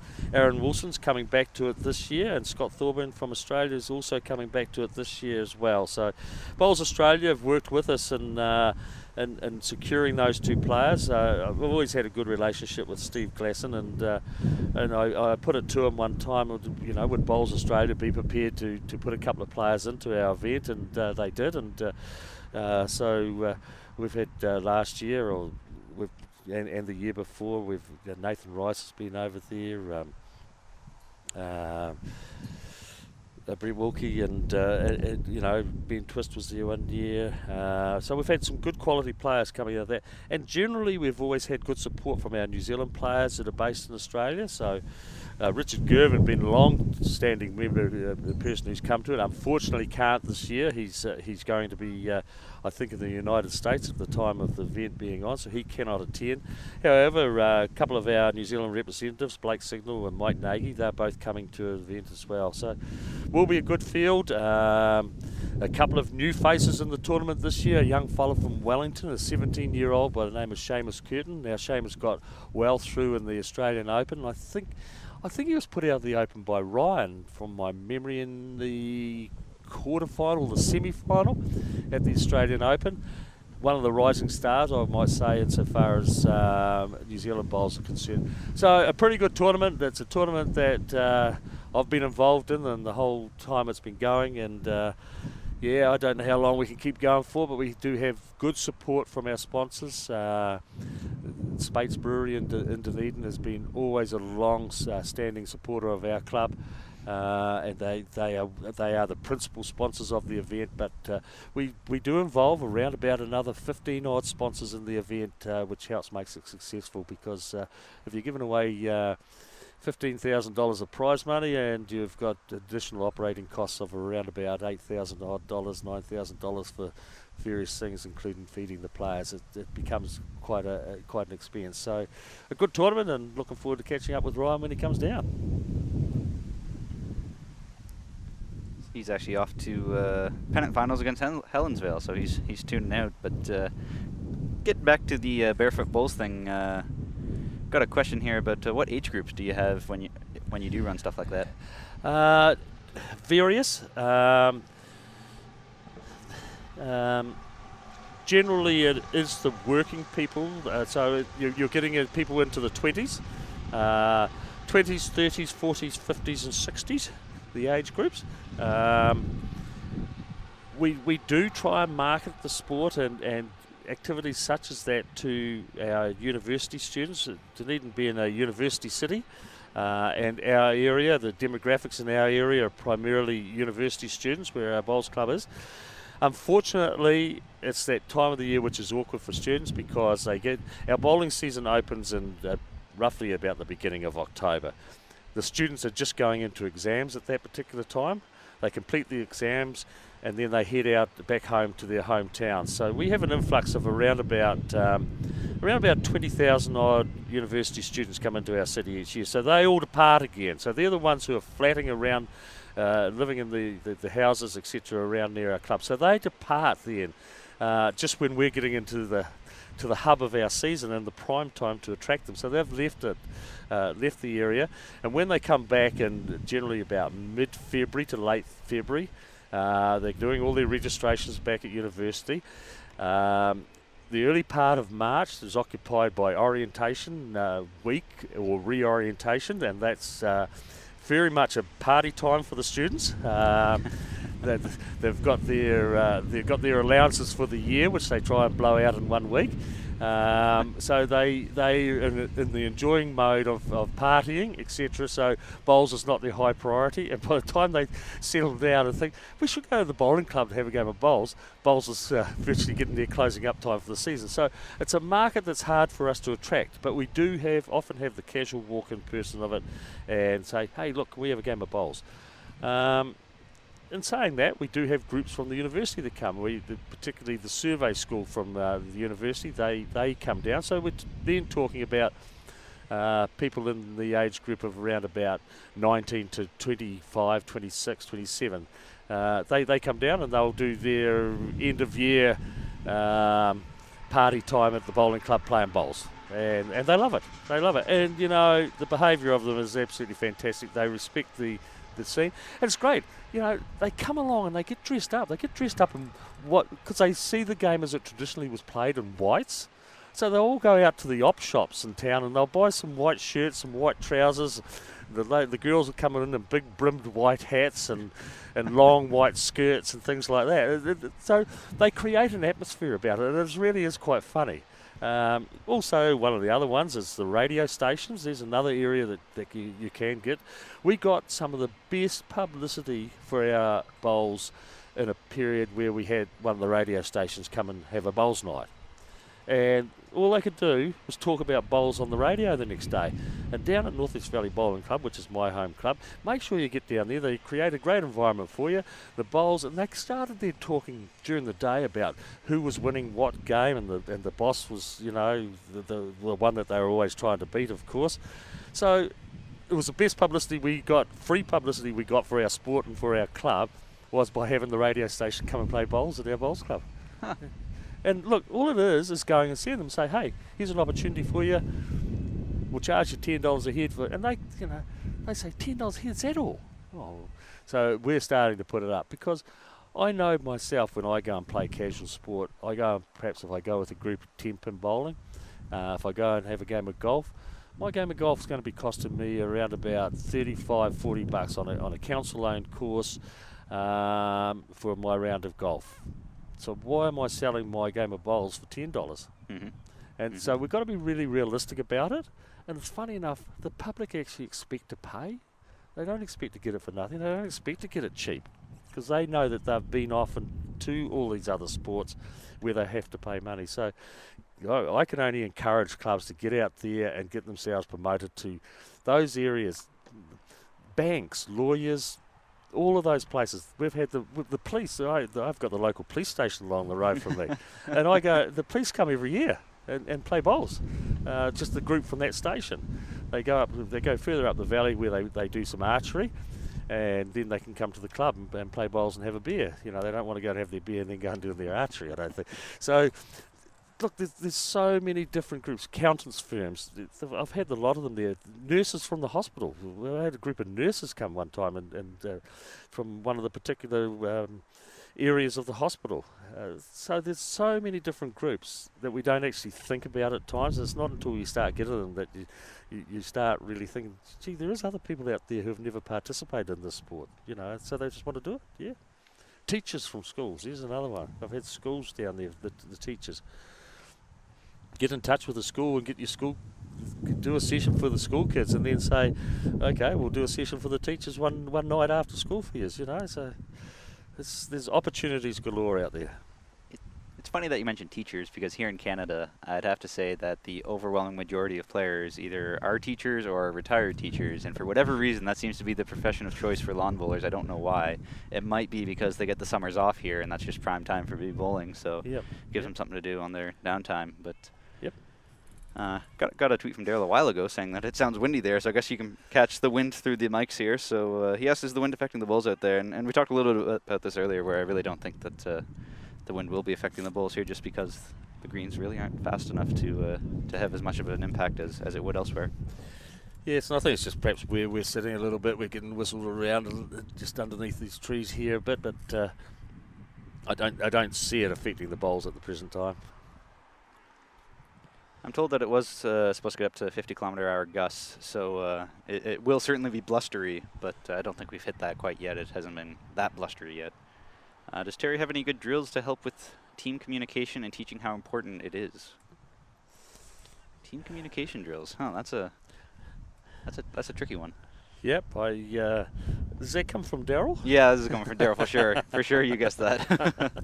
Look, Daryl does know my drill about team communication. It's and I think it's good because it makes people realise it. So what I do is I put them into triples teams playing against each other in match play. And the first two ends of match play, you're not allowed to speak or do anything. No communications, no hand signals, no directions as to what side of the rink to play. No indication with your arms how heavy you are, no indication of your foot where jack high or jack level may well be, and no talking. It's the most peaceful part of the green. I did it with the 41 kids the other day at the youth championships, and there was silence around the greens, and the mums and dads were just said, can you do this all day? Look, so the first two ends of the game, that is what they do. So that's all that they're allowed to do. The second two ends of the game, all they're allowed to do is give hand signals or foot signals. So you're allowed to give body signals. Yeah, you can give a high five when you walk past, but no talking. The next 2 ends of the game, you are allowed to talk. So you're allowed to say that it's 2 feet past the jack, but not allowed to do any hand or foot signals or any other signals at all with your body. But you're allowed to talk to the person. You're allowed to say you touch more weight or whatever it may be, or draw on your forehand. You're not allowed to put your hand out and say draw on that hand. You can say draw on your forehand, draw on your backhand. And then the last 2 ends of the game, you can do whatever you want to do. Okay, so that means you can talk, you can hand signal, you can high five, you can run up the green, you can do everything. And the simple principle about it at the end of it, and you've just asked the players who've been involved in it, what did you learn from that? And they said, I learned I have to communicate with my teammates if I want to get the best out of them, if I want to indicate what I do. But also taught them that some people like verbal communication and some people like hand communication or foot communication. So that's what it was all part of when you're doing your team, your game planning as to what as to what signals or what indications players want or what communications they want between each other. Look, it was great, and the players really learned from that. They soon understood the principles about communication in the game. That's one of the drills that I regularly do, and it's something that you can do at home with your own squads and see how they react to it. But it just does make them realise as to what the importance of communication is in the game. That sounds like a fantastic drill, to be honest. That's I think everybody could benefit from doing something like that. So that was a couple for Alberta there to make it 11-6 in this game. Yes, we haven't talked much about the game, have we? Hope our viewers are not too upset, but at least they're getting to see it, aren't they? Yeah, so that's the important part. It's tricky for us though, because the way where our booth is seated right here, we're on the opposite end of the green, so we actually can't really see it at all except through the screen what you can see. Yes.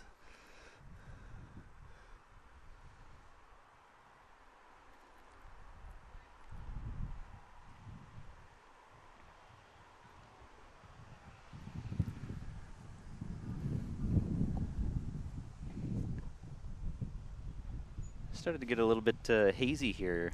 So yeah, I was going to ask about that. Is that the smoke coming in that's blowing in that we see at a high level up there, or is it I'd be guessing cloud? I'd be guessing that it could be. I don't know if you're aware, but out in BC they have about 536 wildfires going on right now. So there's been a lot of smoke and haze blowing across Alberta, and they've had smoke warnings out there. So I'd have to think that it could be coming from that as well.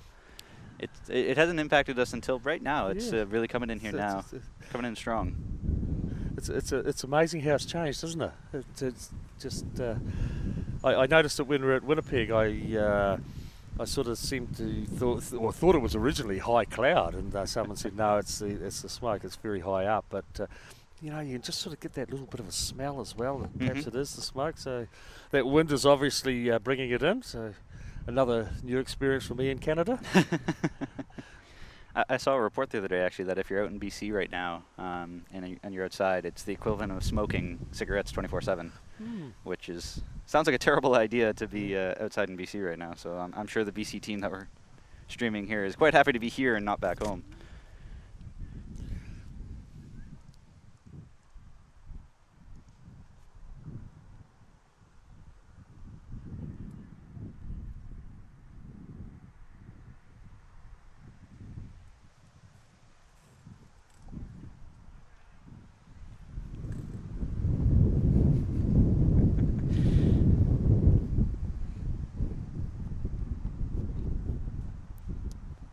So from what I was watching in the last few ends here, Rory Reich has just been playing lights out the last end. I saw him make back-to-back bangers, and he's the skip for Alberta. And the score doesn't necessarily show just quite how close the game actually is.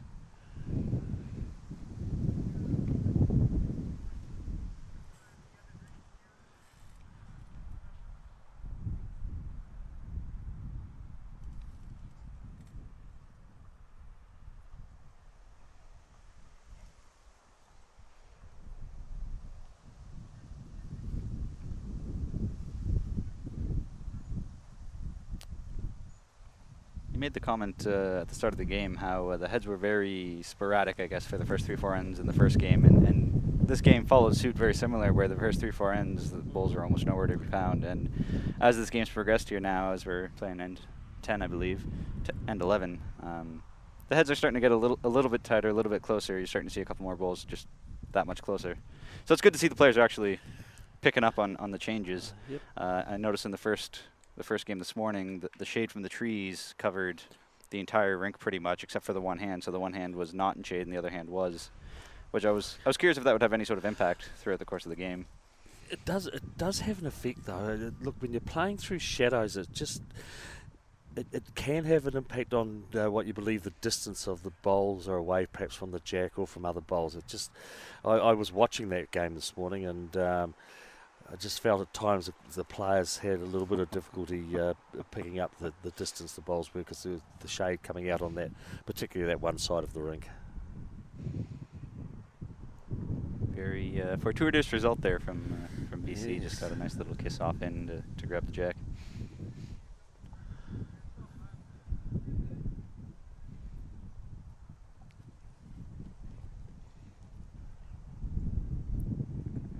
Peter Moak just drew right around, just skated past the jack on his way through, and doing a little foot dance there, Roy. He's trying to kick its way in, I guess.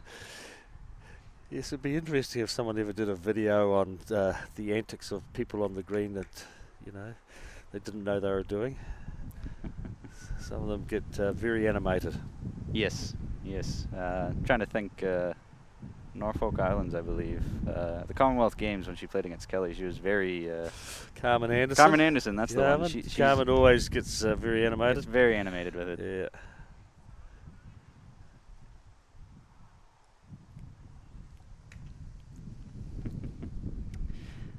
Yeah, that's a good point there, Jason. Jason Curry's watching. He's the head umpire for Ontario, so he's back in Ontario, Windsor, I believe. He's watching the feed now, and he thought to getting sideboards and end blocks for the video rink. And I know they do that internationally, actually, at the Commonwealth Games, and whenever at the Australian Open, they have the rinks just sided down with boards and whatnot, so it looks a little more professional. I would love to get there someday. I don't know if we have any sponsors or anything to really put on that up here right now, so it would look kind of blank, or just with BCB signs, I suppose, would be an ideal. Definitely couldn't really do that for round robin play, just because there's so many games going on side by side, but for the finals, that might be something we could look into. Yeah, I think if you've got the opportunity, it is always good, but the difficulty here, of course, also, the rinks are getting changed around, directions of play, and as you say, it's necessary to use the maximum number of rinks possible here with the number of games in play. So, but it's a good opportunity, and if you can get some spectators around those blocked rinks, it's really good.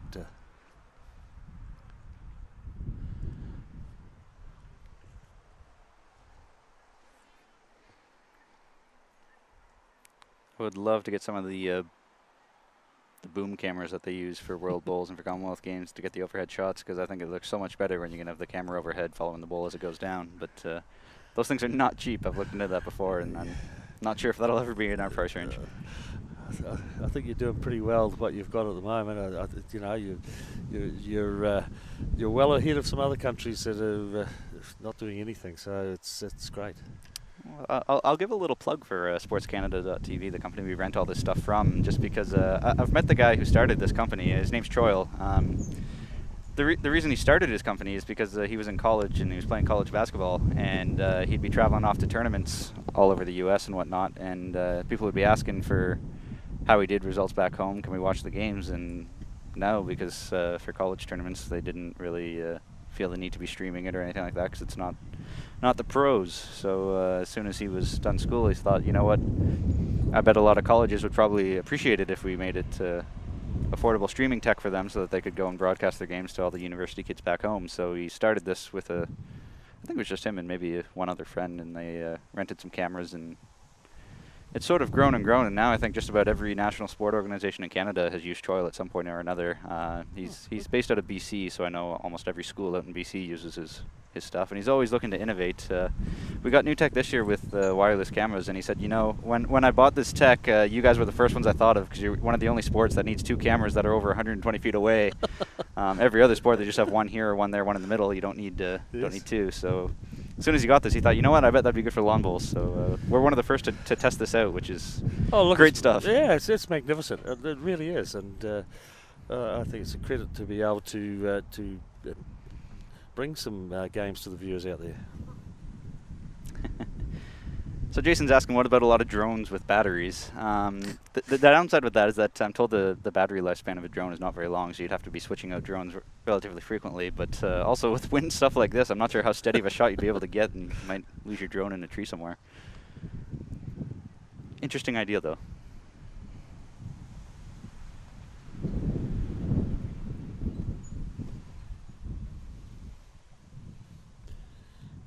Just another interesting game that's being played a little bit closer to us here, Jake, is the Saskatchewan A team playing against Nova Scotia, 9-all, and that this is a Nova Scotia team. I think that did they beat was it BC in the previous game? Oh, I can look that up for you. Let's find out. And Saskatchewan, they may have only had, or have they had a loss? They may have lost. Yeah, Nova Scotia beat the BCB team in the early game this morning. That's right. Yeah. And Saskatchewan does have a loss. They had the loss the first. They lost round. to Ontario B in the very first game. The very first game, yes. But they've been putting up some pretty convincing games after that. So 9-all in that game after 12 of the 16 ends played.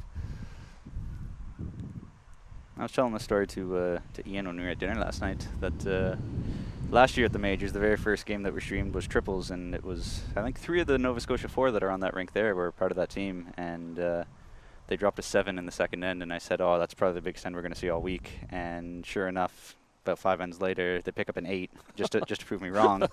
But what made that game really interesting is that it came down to the last end. Nova Scotia was down 8, and they picked up a 9 because they played 3-ball triple, so they got a perfect on the very last end to win the game. Dear idea. Which I was thinking, sure enough, you're not going to prove me wrong once, but twice that you're going to score more than 7 in the same game, let alone for the rest of the week. So last time I'll say something like that when I'm commentating. It's amazing. Yeah, absolutely amazing. Very entertaining game to watch for sure when you see such high scoring ends.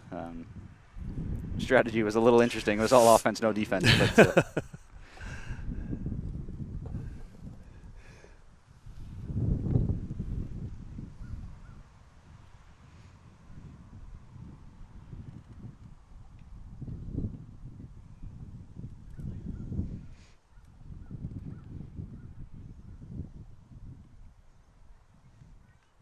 have you ever had to deal with wildfires back home? Is that a prominent issue in New Zealand? No, it's not in New Zealand, no. We don't have that issue at all, fortunately.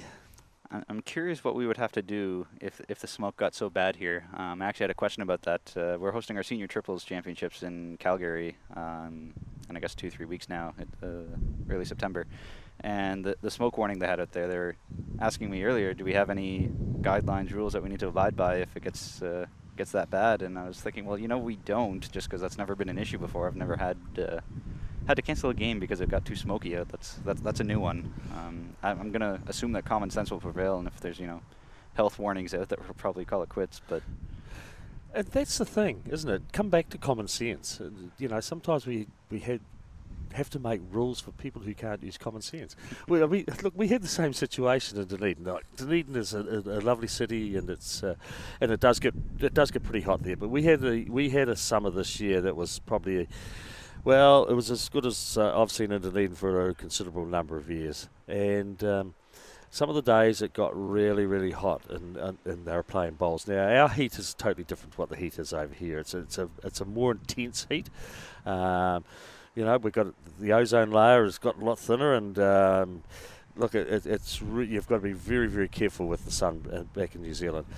Some people suffered on the green, so all of a sudden they started writing to the parent body as to what steps should be taken to call play off, and at what particular temperature, etc., etc., etc.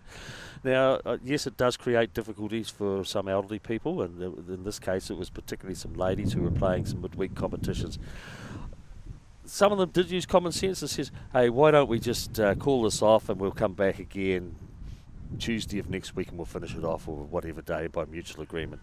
Whereas others needed to have a rule set for them, so as a decision could be made. And so consequently, in the conditions of play now, there is a heat rule. So, which is, it is good, but I think sometimes we just got to use that little bit of common sense as well. I could not agree more. I think it baffles my mind how our conditions of play is, I think, over 50 pages long, and it just seems so drastic for such a simple sport. It's really not that hard to keep little dot on the inside, roll it down the patch of grass to the other end. Shouldn't need that many rules, but here we are.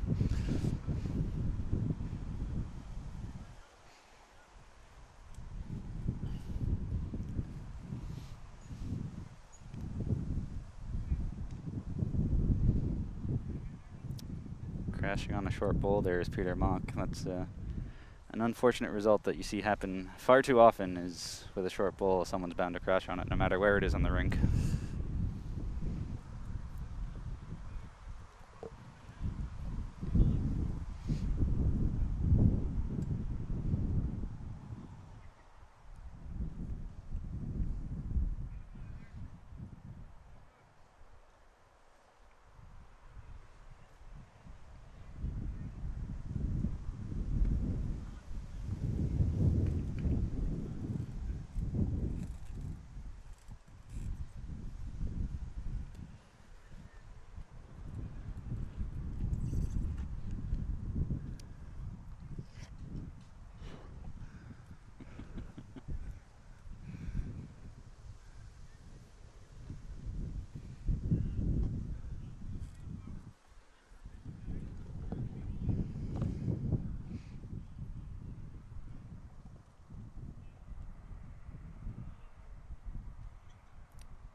I think there's really only one port to get into the jack there that either skip's going to have to try to draw through. Keenan Lau just tried and was a little bit too wide and kissed off the outside bowl, which now made that port a little bit bigger here for Roy as he gets to the mat. There's not a lot of opportunities there, is there?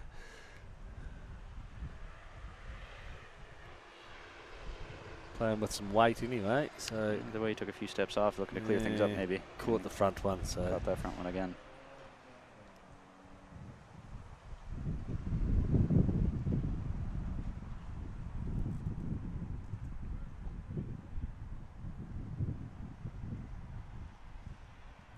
Getting back to your efficiency zone or effective zone that you called it, that triangle behind the jack that's a meter or so, is something that I think everybody should maybe practice a little bit more and take note of, just because as a skip, looking at what Keenan and Roy have to sift through right now, it doesn't look like a whole lot of fun for them, either team, to have to plow through the sludge in front. Yep, it's a perfect example of that. I was talking to someone earlier. I watched a game this morning, and the number of short bowls was just absolutely amazing. It was disappointing to see on one particular end. There was 12 bowls short of the jack of the 16 bowls. Now, you know, when the skip goes to have to try and plough through those to get somewhere near the jack, was virtually impossible. So, just got to be conscious of it. It's you know, the lead might finish playing there too and think, oh, there's still plenty of room there. But if they're short of the jack, they start having an impact on those following on behind. I think as a skip, I would rather be down one or two with all bowls behind the jack rather than lying one and every bowl being short. Exactly.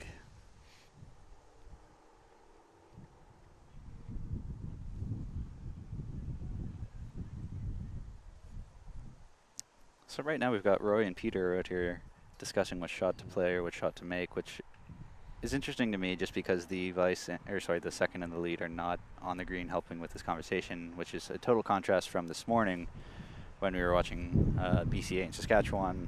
All four on both teams were involved, and if anything, the lead might have been even more so for BC. And that just showed the team dynamic, I guess. Whereas here, I'm not sure if, not that it's a bad thing necessarily if you're trusting your vice to make the right call with your skip, but the fact they've been here for 30, 40 seconds, almost a minute now, clearly they're not quite sure necessarily about what shot to play and having a little bit of a discussion. I'd love to see the rest of the team get out there, get involved, and voice their opinion as well.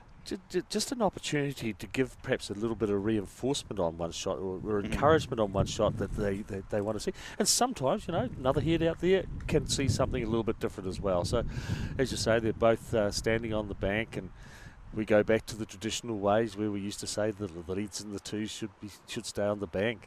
The times have changed since then. Players have got to have input into the game.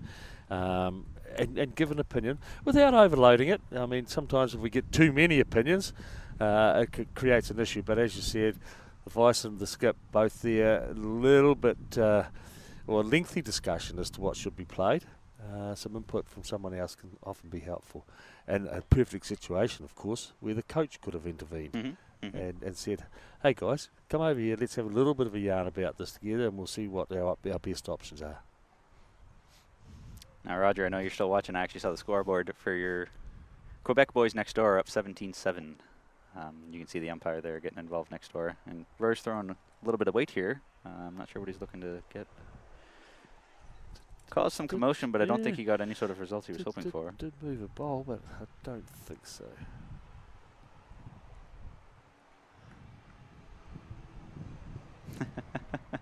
What does common sense entail, and is it like situational ethics? I suppose. Yeah, I guess common sense is different for everyone, but whatever most people agree on, I guess, would probably be common sense. That would be the general trend, wouldn't it?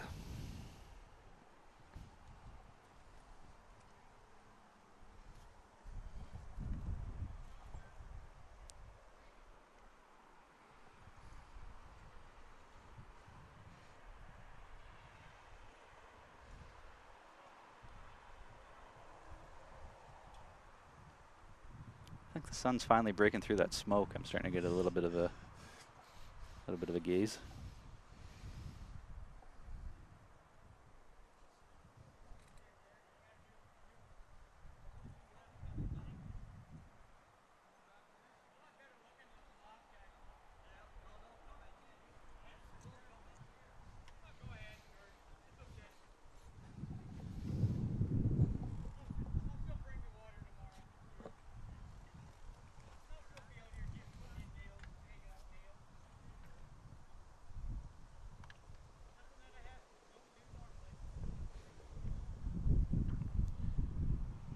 I'm starting to wonder if maybe next year or future years we should cut down from 16 ends down to 15 ends, just because 15 is what they play at Commonwealth Games, if I'm not mistaken. 15 ends of fours.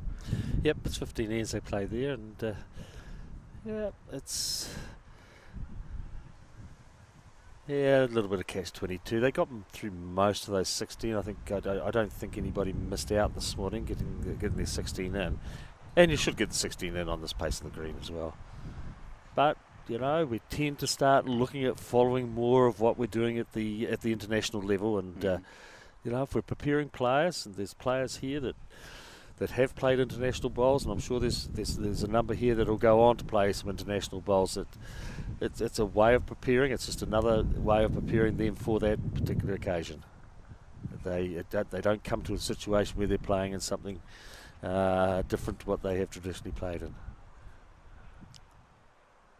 You know, I've heard many a comment of saying that right down at the club level you should be mimicking what's done at the international level, so that way you're fully prepared for it by the time you get there. And I'm not sure if I agree with that completely, just because when I'm thinking of other sports, I'm going to use basketball as an example. When you first join, they don't automatically start you shooting three-pointers. You start with layups, and even when you are shooting three-pointers at college level, it's a little bit shorter than what you play in the NBA and the pro leagues.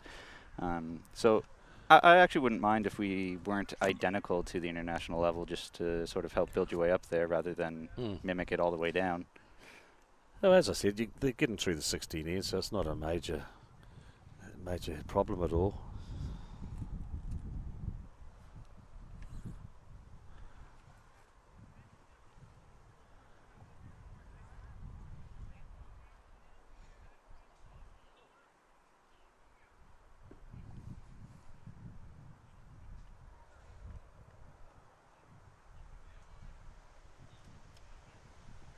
Well, so far it looks like 5 out of 6 balls are past the jack, which is a much better improvement over the last end. I know that there was a little bit of jack movement last end, though, so it's not entirely the front end's fault for having short balls when the jack gets moved, but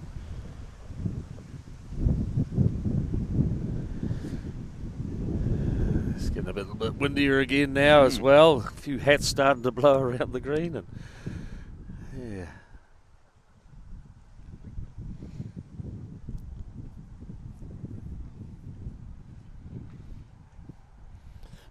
It might blow some of those little bugs away that have been nicking away at my legs all the time, leaving me with some welts annoying me. They have quite a few of those out here, those little black flies or whatever they Yes. are. Need some sort of pesticide or something to keep them away.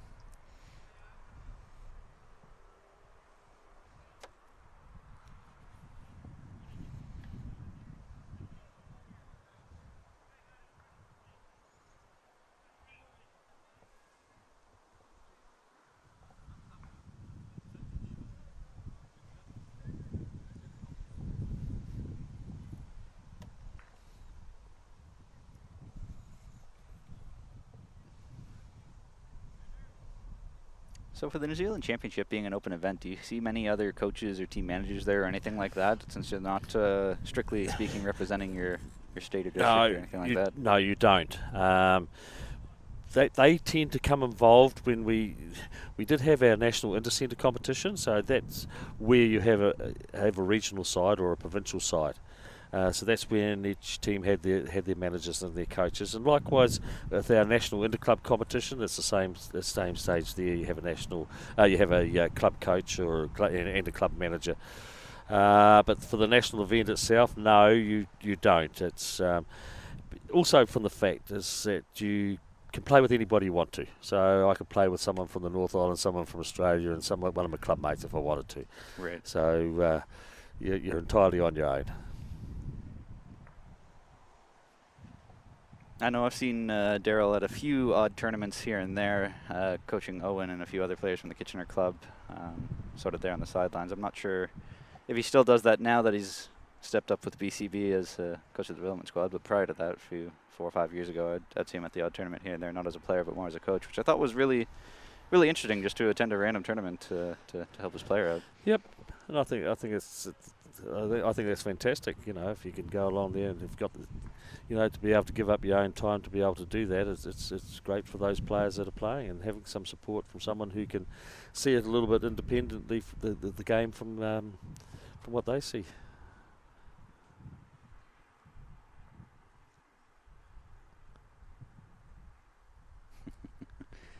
I asked this to Ian yesterday too, but who's the most important person on a force team? Who's the most important person on a force team? Well, everybody has a role to play. Look, the skip does guide the team through. He's the manager of the team. He's the person who is directing the play. From a playing perspective, I sometimes think that one of the most important playing positions is 2 and 4. It's just it can determine how the end goes as a 2 and 4. You know, the leads are generally just drawing to the jack, but the lead can start dictating play around a little bit. I loved it because you're able to play every shot in the book. You know, you've got the opportunity to draw, drive, run, put in some back bowls, positional bowls out on the side. So I think that becomes one of the most important playing positions in the game. But the most important person in the game is obviously the skip, because they're going to be directing the play. Well phrased answer. Roger's answer is whoever's on the mat is the most important player. I mean, you're not wrong, but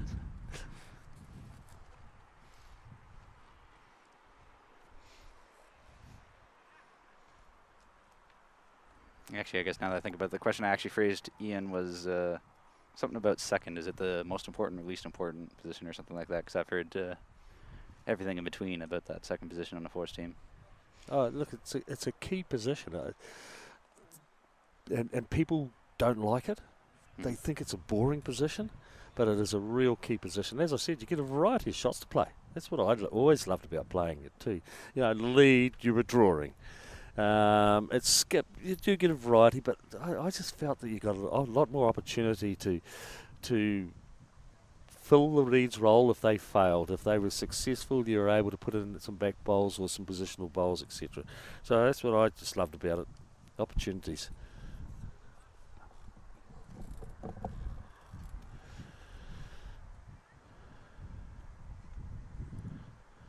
Just trying to think back what time we started this game. Was it about 1:45, was it? We started this game? About 1:45. So I just see Ford's team finishing over here. About the 2-hour mark. Yeah, the 2-hour mark. So another half hour to go. These guys have another Few ends to go yet still. Starting number 14, I believe. Starting number 14 now, yeah. Might need to pick the pace a little bit to get things done in the last half hour.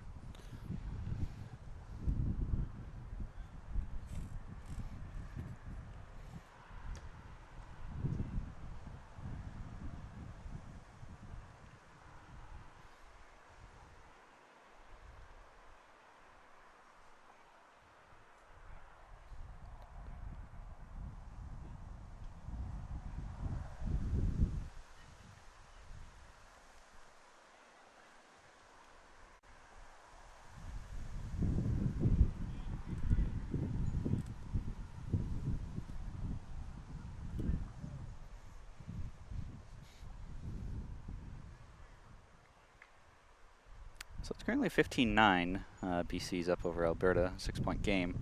It seemed for a little while as though BC was really in control of this game and gonna sort of run away with it, but Alberta's just not going away. They're not going away, are they? They're just sort of hanging around there. And 15-9, 3 ends to go. Well, you know, they'll be looking at picking up, if they can pick up a 2 or a 3 this end. It's a pretty crucial end. Yeah, I could not agree more. I feel like this is probably the most crucial end of the game right here, and this is really going to decide if Alberta can make that comeback or if they're going to be heading home early.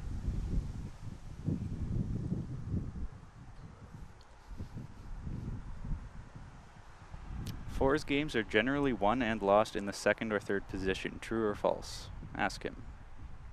Courtesy of Roger. So fours games generally won or lost in the second or third position. I don't know. I haven't seen any statistical information that can show that. Look, I'd still be tempted to say that the lead has the biggest impact on that. If the lead's rolling well, then that really dictates the whole game. But again, I don't have statistical info on that either, so that's just hearsay. My personal opinion, I guess. You know, you see so many games where one of the players just plays an absolute blinder and dictates how the game is played. And that player can be the 2, the 3, the skip, or whatever. It's so, you know, there's a difference, of course, between one-offs and generally one in the second or the third position. So, but look, it's something that I wouldn't answer that is factual. But I'm not saying that it isn't factual either. I'm hedging my bets there, aren't I? 6 of one, half a dozen of the other.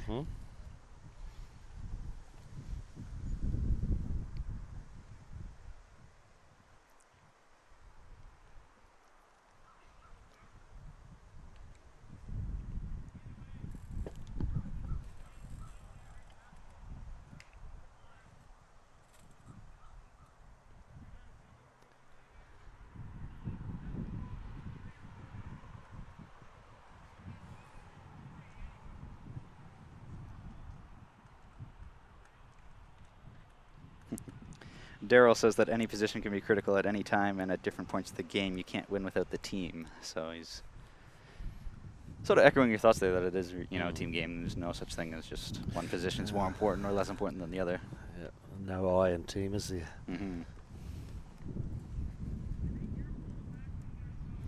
He's obviously having another busy day at work, Daryl. Well, it's the Friday, right? So, I mean, nobody works on a Friday, right? Players can win games, teams win championships. It sounds like a very quotable, someone important at some point or other must have said that. Yep.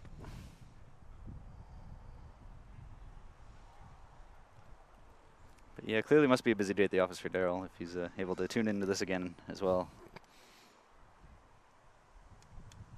I wonder if Troil went and changed the network that he's streaming through just so that way your games aren't blocked here, because if every time we stream before your games are blocked, your work probably knew that you're going to be streaming these in the office, and so this year maybe found a loophole just so you can watch these.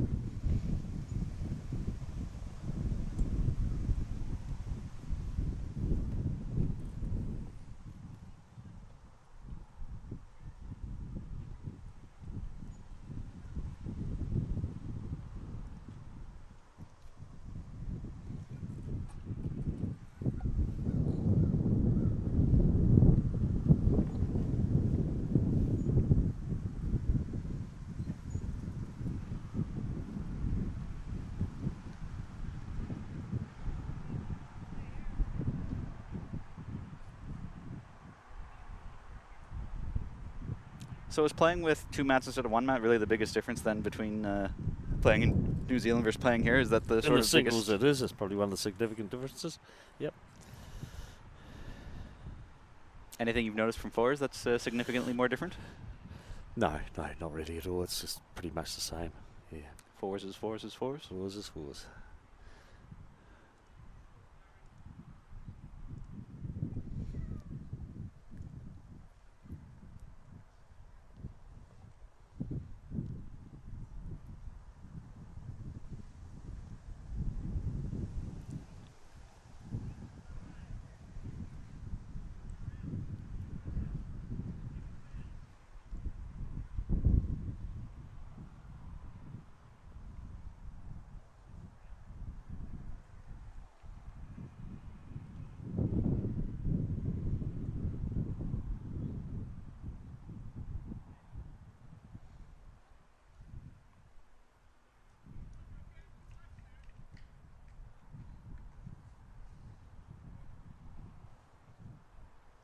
Keon Lau's delivering his bowl. Looks like he's trying to play just into the head, maybe push that orange bowl through, and he's got it. Don't think that made much of a difference, though. It's still a good one for Peter. He's taking a look, though. Saying down 1. That was enough to kick it back. Enough to kick it back.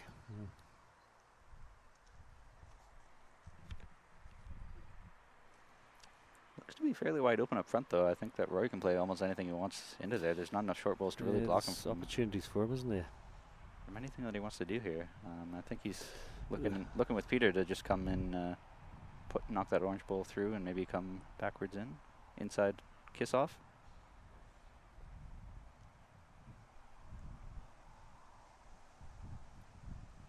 Because the green bowl on the left there by his foot is the one that's counting. If you can see that through his legs there, I guess. You could even play with enough weight just to pick it clean.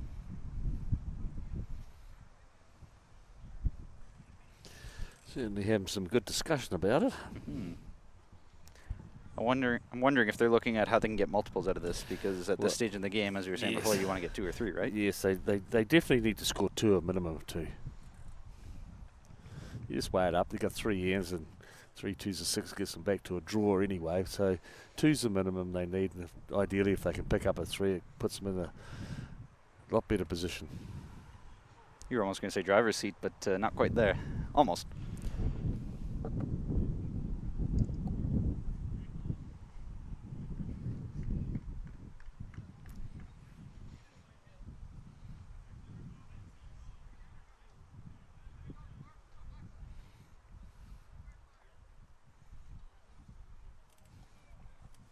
Well, we'll see what Roy's planning to do.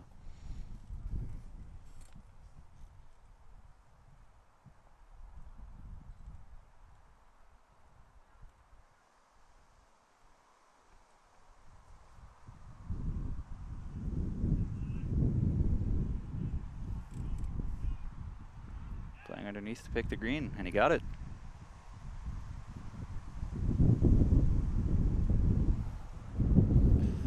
Well, not too much excitement, but yeah, I was expecting to hear a little more, little more cheering after that, because he got more the animation there, but almost nothing. It might have been because Keenan still has 1 bowl left, so they didn't want to count their chickens before they'd hatched. Yeah, maybe.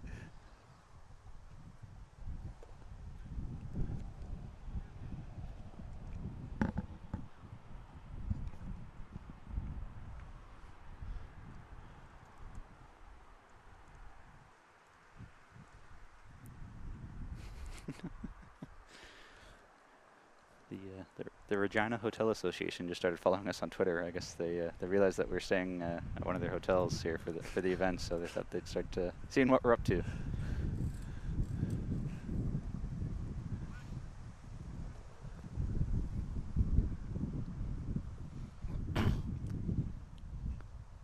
Looks like Keenan's a little bit wide, unless that has a very hard hook finish at the end, which didn't quite come back in time. No, it didn't. No.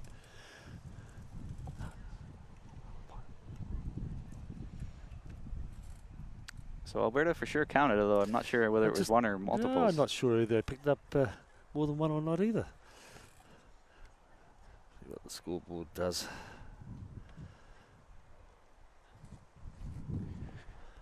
So they did pick up 2 Two, there. yep. There we go.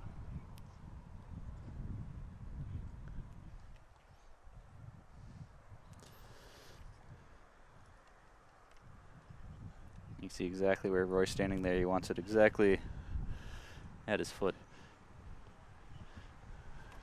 Yes, I've taken the mat up the rink a couple of 3 metres from the 2 mark, so a relatively short end. Medium.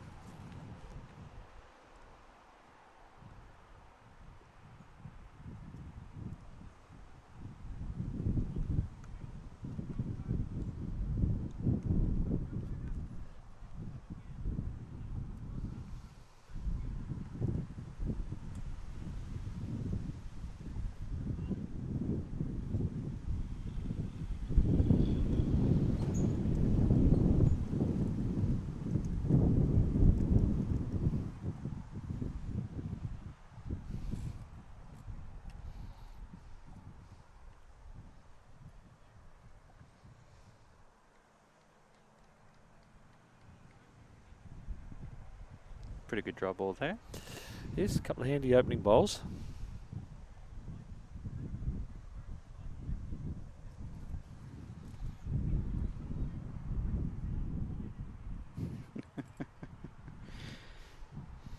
Daryl's getting back to me after we were giving him some ribbing about not doing much at the office. He said, I'm extremely important. So I guess that means he can get away with doing whatever he wants. Ah, dear. One of those management positions, you know? Yep.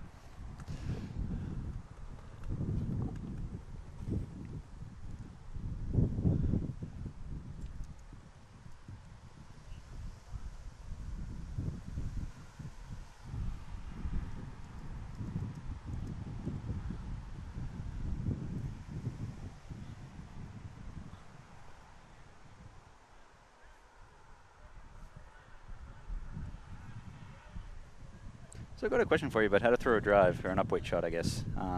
Do you hold the bowl or stand differently on the mat when you're throwing a drive compared to a draw or anything else?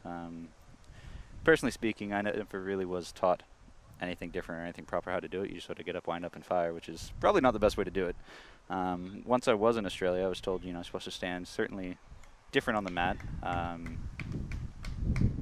Hard to explain here, I guess, but if you're throwing across your body, you want to be on the right side of the mat versus the left side of the mat, and when you're holding the bowl, you want to more cradle it, I guess. But that's, I want to say that's almost sort of dependent on the person. Do you have thoughts on that? Yeah, look, very much dependent on the person. I probably don't hold the bowl too much different from my draw.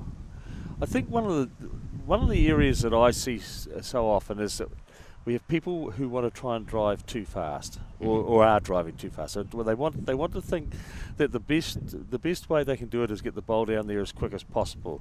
So they're ending up driving for show, but really missing the target area. And I've talked about this with a couple of players over recent days. Is that come back and slow your drive down. Concentrate on the result rather than the power of the drive. So slow your drive down, and when you're hitting your target at a good percentage, then start increasing the speed of it back up again. If you start missing, drop slightly back in your speed. So the objective is obviously to hit your target area. Mm-hmm. And as I say, it just make sure that you're hitting good percentages of your drives rather than throwing them as quick as possible. Look, everybody's a little bit different in their drive. I possibly take slightly different stance when I'm driving on backhand to the forehand, because I know what I do on my forehand. I swing I need a good coach to come and tell me what I'm doing wrong. I swing it a bit more on my forehand. My drive swings a lot more, and I know exactly what it's from. So I take my target line slightly off centre from where I want to hit. And drive on that line because I know it'll swing. So then I take a slightly different stance on my backhand. People do look at different target areas. I know that Gary Lawson in New Zealand, now he will look at a spot beyond the target area. So he might look at something that it could well be a person who's just sitting behind in a stand, or whether if the scoreboard's lined up with it, it might be a number on the scoreboard or whatever. But he will look at driving through the target area to that spot that he's looking at behind. So everybody's a little bit different as to what they actually do. So it's not an easy one to coach. But my real advice in it is just make sure you're hitting your target area rather than trying to get the quickest drive possible down the bowling green. Yep, certainly quicken it up when you're getting good percentages. If you can quicken it up and still maintain your percentages, that's good. Mm-hmm. Mm-hmm. Well, we've been talking, the thirds have been having a heck of a match here between Gonzo and Peter. All their bowls are within not too many inches.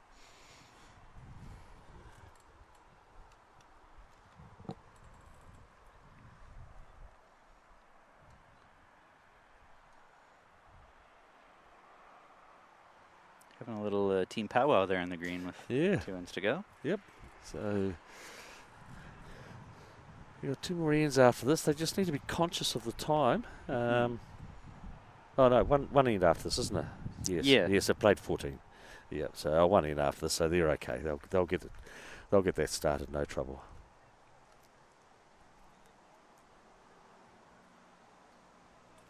It's a good hit.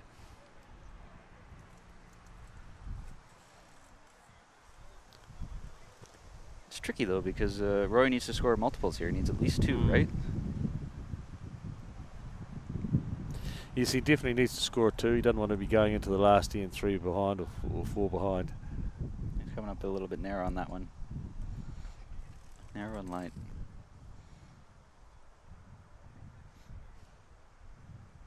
And if I'm Keenan from BC, I almost want to leave well enough alone. I'm not sure if I'd want to be disturbing that too much. It's going to be tricky for Roy to get 2 out of that. He's got to make the perfect draw. Yeah, sometimes you've just got to leave it and let the opposition try and make the shot, rather than building something up and giving them the opportunity to do it.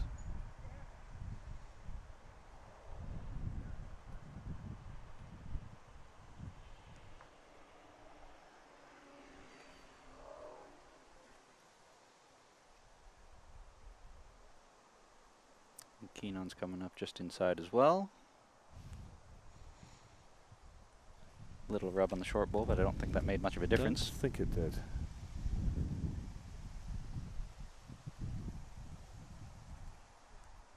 Peter's calling for just a nice little perfect trail there. You have to be very, very precise with your weight. You can't be too heavy because you don't know where the jack's going to squirt.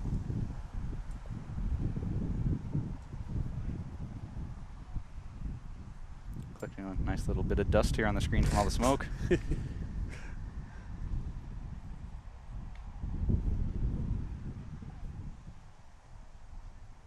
see the way Roy's pointing his toes.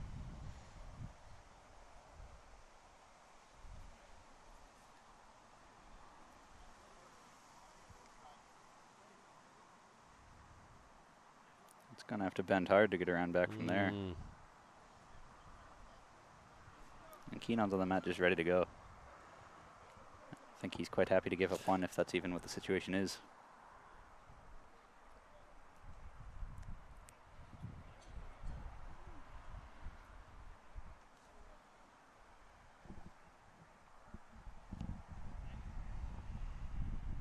Ooh, he was looking for the jack on his way through and he just missed it.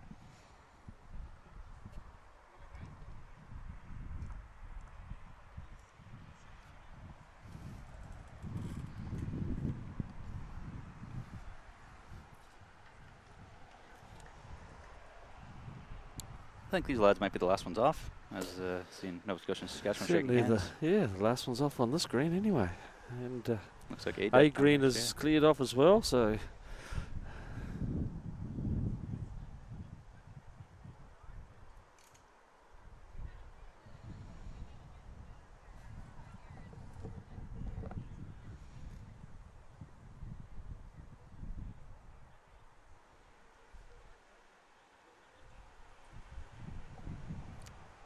I'm not sure if it was just 1 or more than 1 on that end. I think it was just 1, which would make it a 3-point deficit. They haven't updated the scoreboard yet, but there we go.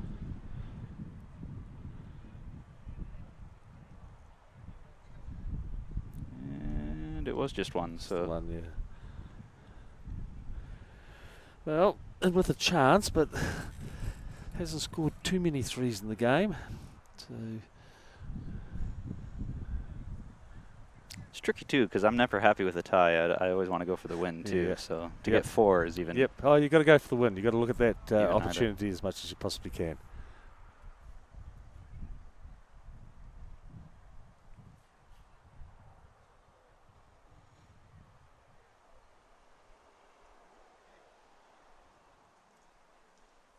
Definitely don't want any short bowls. It's a poor opening bowl.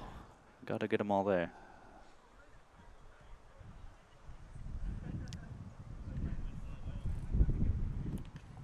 If I'm the other lead right now, that's almost a bit of a confidence booster to see that first one coming up short. You're thinking, oh, I've got a big chance here now. Yep. Opportunity.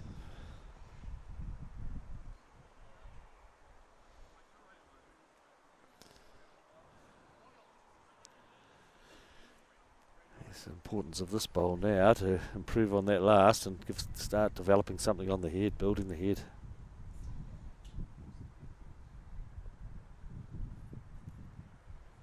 Based on how he's holding the bowl there, his thumb is along the running surface almost, holding it up top. It's a very high often placement. Find that some people get their thumb right around onto the top of it. It's got to be conscious of then where the rest of your hand is and whether you're actually overstretching your thumb as well. Can actually have an impact on the obviously on the delivery and the weight. I've also seen some very odd deliveries that have actually been multiple people have used the same style where their palm is on the side of the bowl. Ryan's dad's actually one of those. Bob Bester does that, and I find that to be very strange. I don't know how they control it or get a smooth delivery at all when your palm's on the side of it. Yep.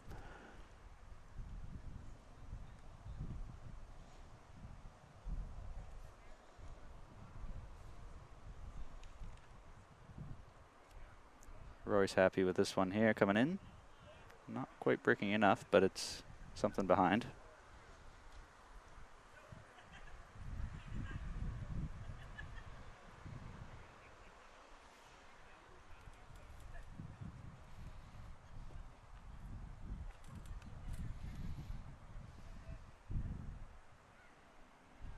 I think that's almost exactly what Keenan was calling for, just something behind. Match them both. Cover matching both bowl, yes. It's a pretty good way to do it when you have a 3-point lead. If you can match them bowl for bowl, you don't really have to worry about too much else. Yeah, look, you're just covering the options, aren't you? That reduce any possible counts. It's another heavy bowl as well. A long way through.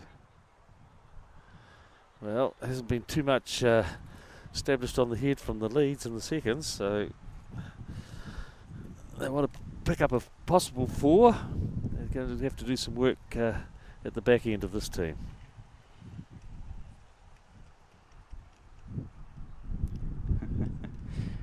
So I got a question here from Dwayne, which is more about our Canadian championships, I guess, more than anything else, saying, what if instead of the B teams, because that's how sometimes we fill teams, as there's B teams here, if not every province attends. Instead of that, we had the returning champions compete as Team Canada, or the B teams could be national development players from all over Canada. It's definitely an interesting question. Where it gets tricky, though, is if you want the returning champions, what if 2 out of 4 can go and 2 out of 4 can't? How do you fill in that team? Or even 3 out of 4, how do you fill in that substitute player? Because someone's getting a free ride then. Or do you say no to the whole team because one person can't go? Another option for the development players is, I guess selecting them wouldn't be that bad, but the biggest issue is funding. The way a lot of teams get here from their provinces is they get funded from their provincial governments, provincial clubs, provincial what have you. If you're a returning champion, you're not going to get that funding necessarily because you didn't compete in your playdowns. And if you're part of the development team, Bulls Canada, quite frankly, just doesn't really have the budget to be adding more to what we're already doing at this point in time. And as a lot of our development players are younger, most of them aren't exactly millionaires yet, as they're still in school or still fresh out of school with all the student debt that comes with that. So funding is an issue that's always going to hound us, I think, for the next little while. If we could tackle that, then yeah, those are fantastic suggestions. But for now, it's the easy answer to that is just it's unaffordable. Both of those options right now, really. As nice of an idea as both of those are, I'd love to see returning champions come back or development players come back as well. I think that both would be ideal.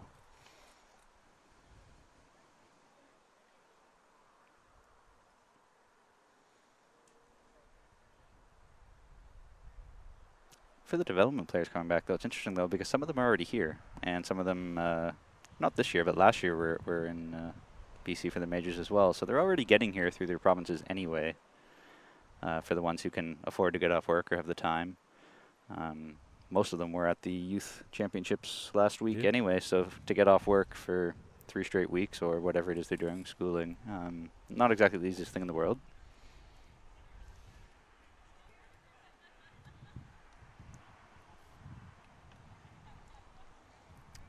Chris Stadnick's tuning in. Any update on men's fours Ontario B? They've taken all the name boards down, so I know that it was on the rink in front of us here, but I don't know if they were the 23 or the 13 in that game. They're off, so they should be pushing the scores here after this game's done. I might be able to weasel my way in to get another answer.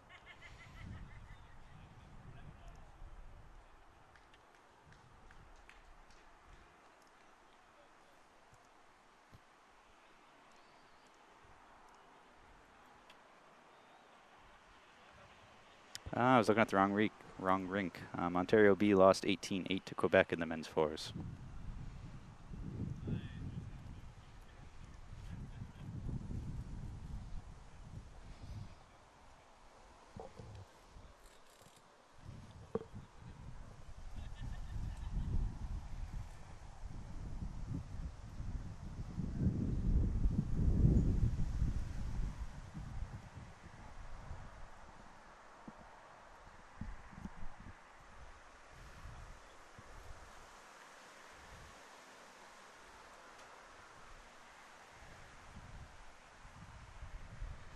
Keenon's first bowl, just looking to draw within a foot or two of the ditch, I believe.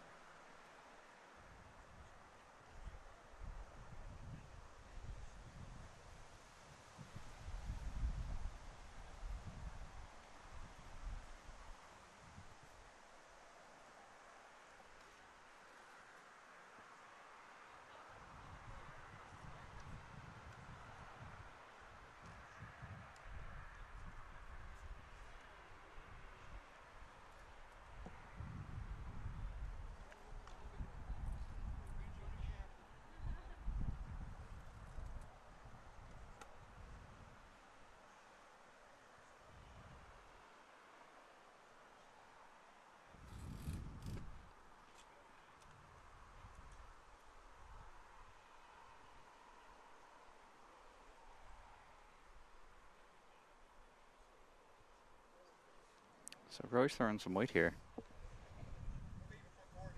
Looking to pick Keenon's bowl, and I think he's missed it. Missed it, yeah.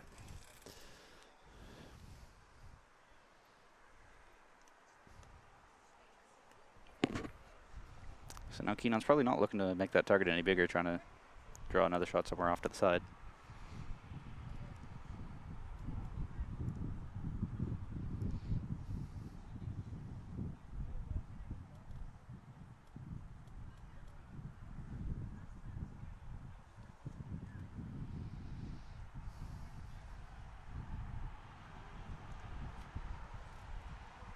And they're shaking hands.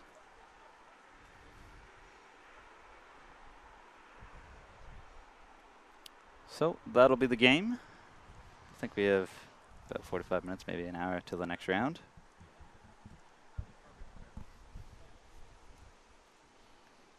$4 o'clock, yeah, about 45 minutes till the next round. So thanks for commentating with me, Terry. No worries at all, been a pleasure.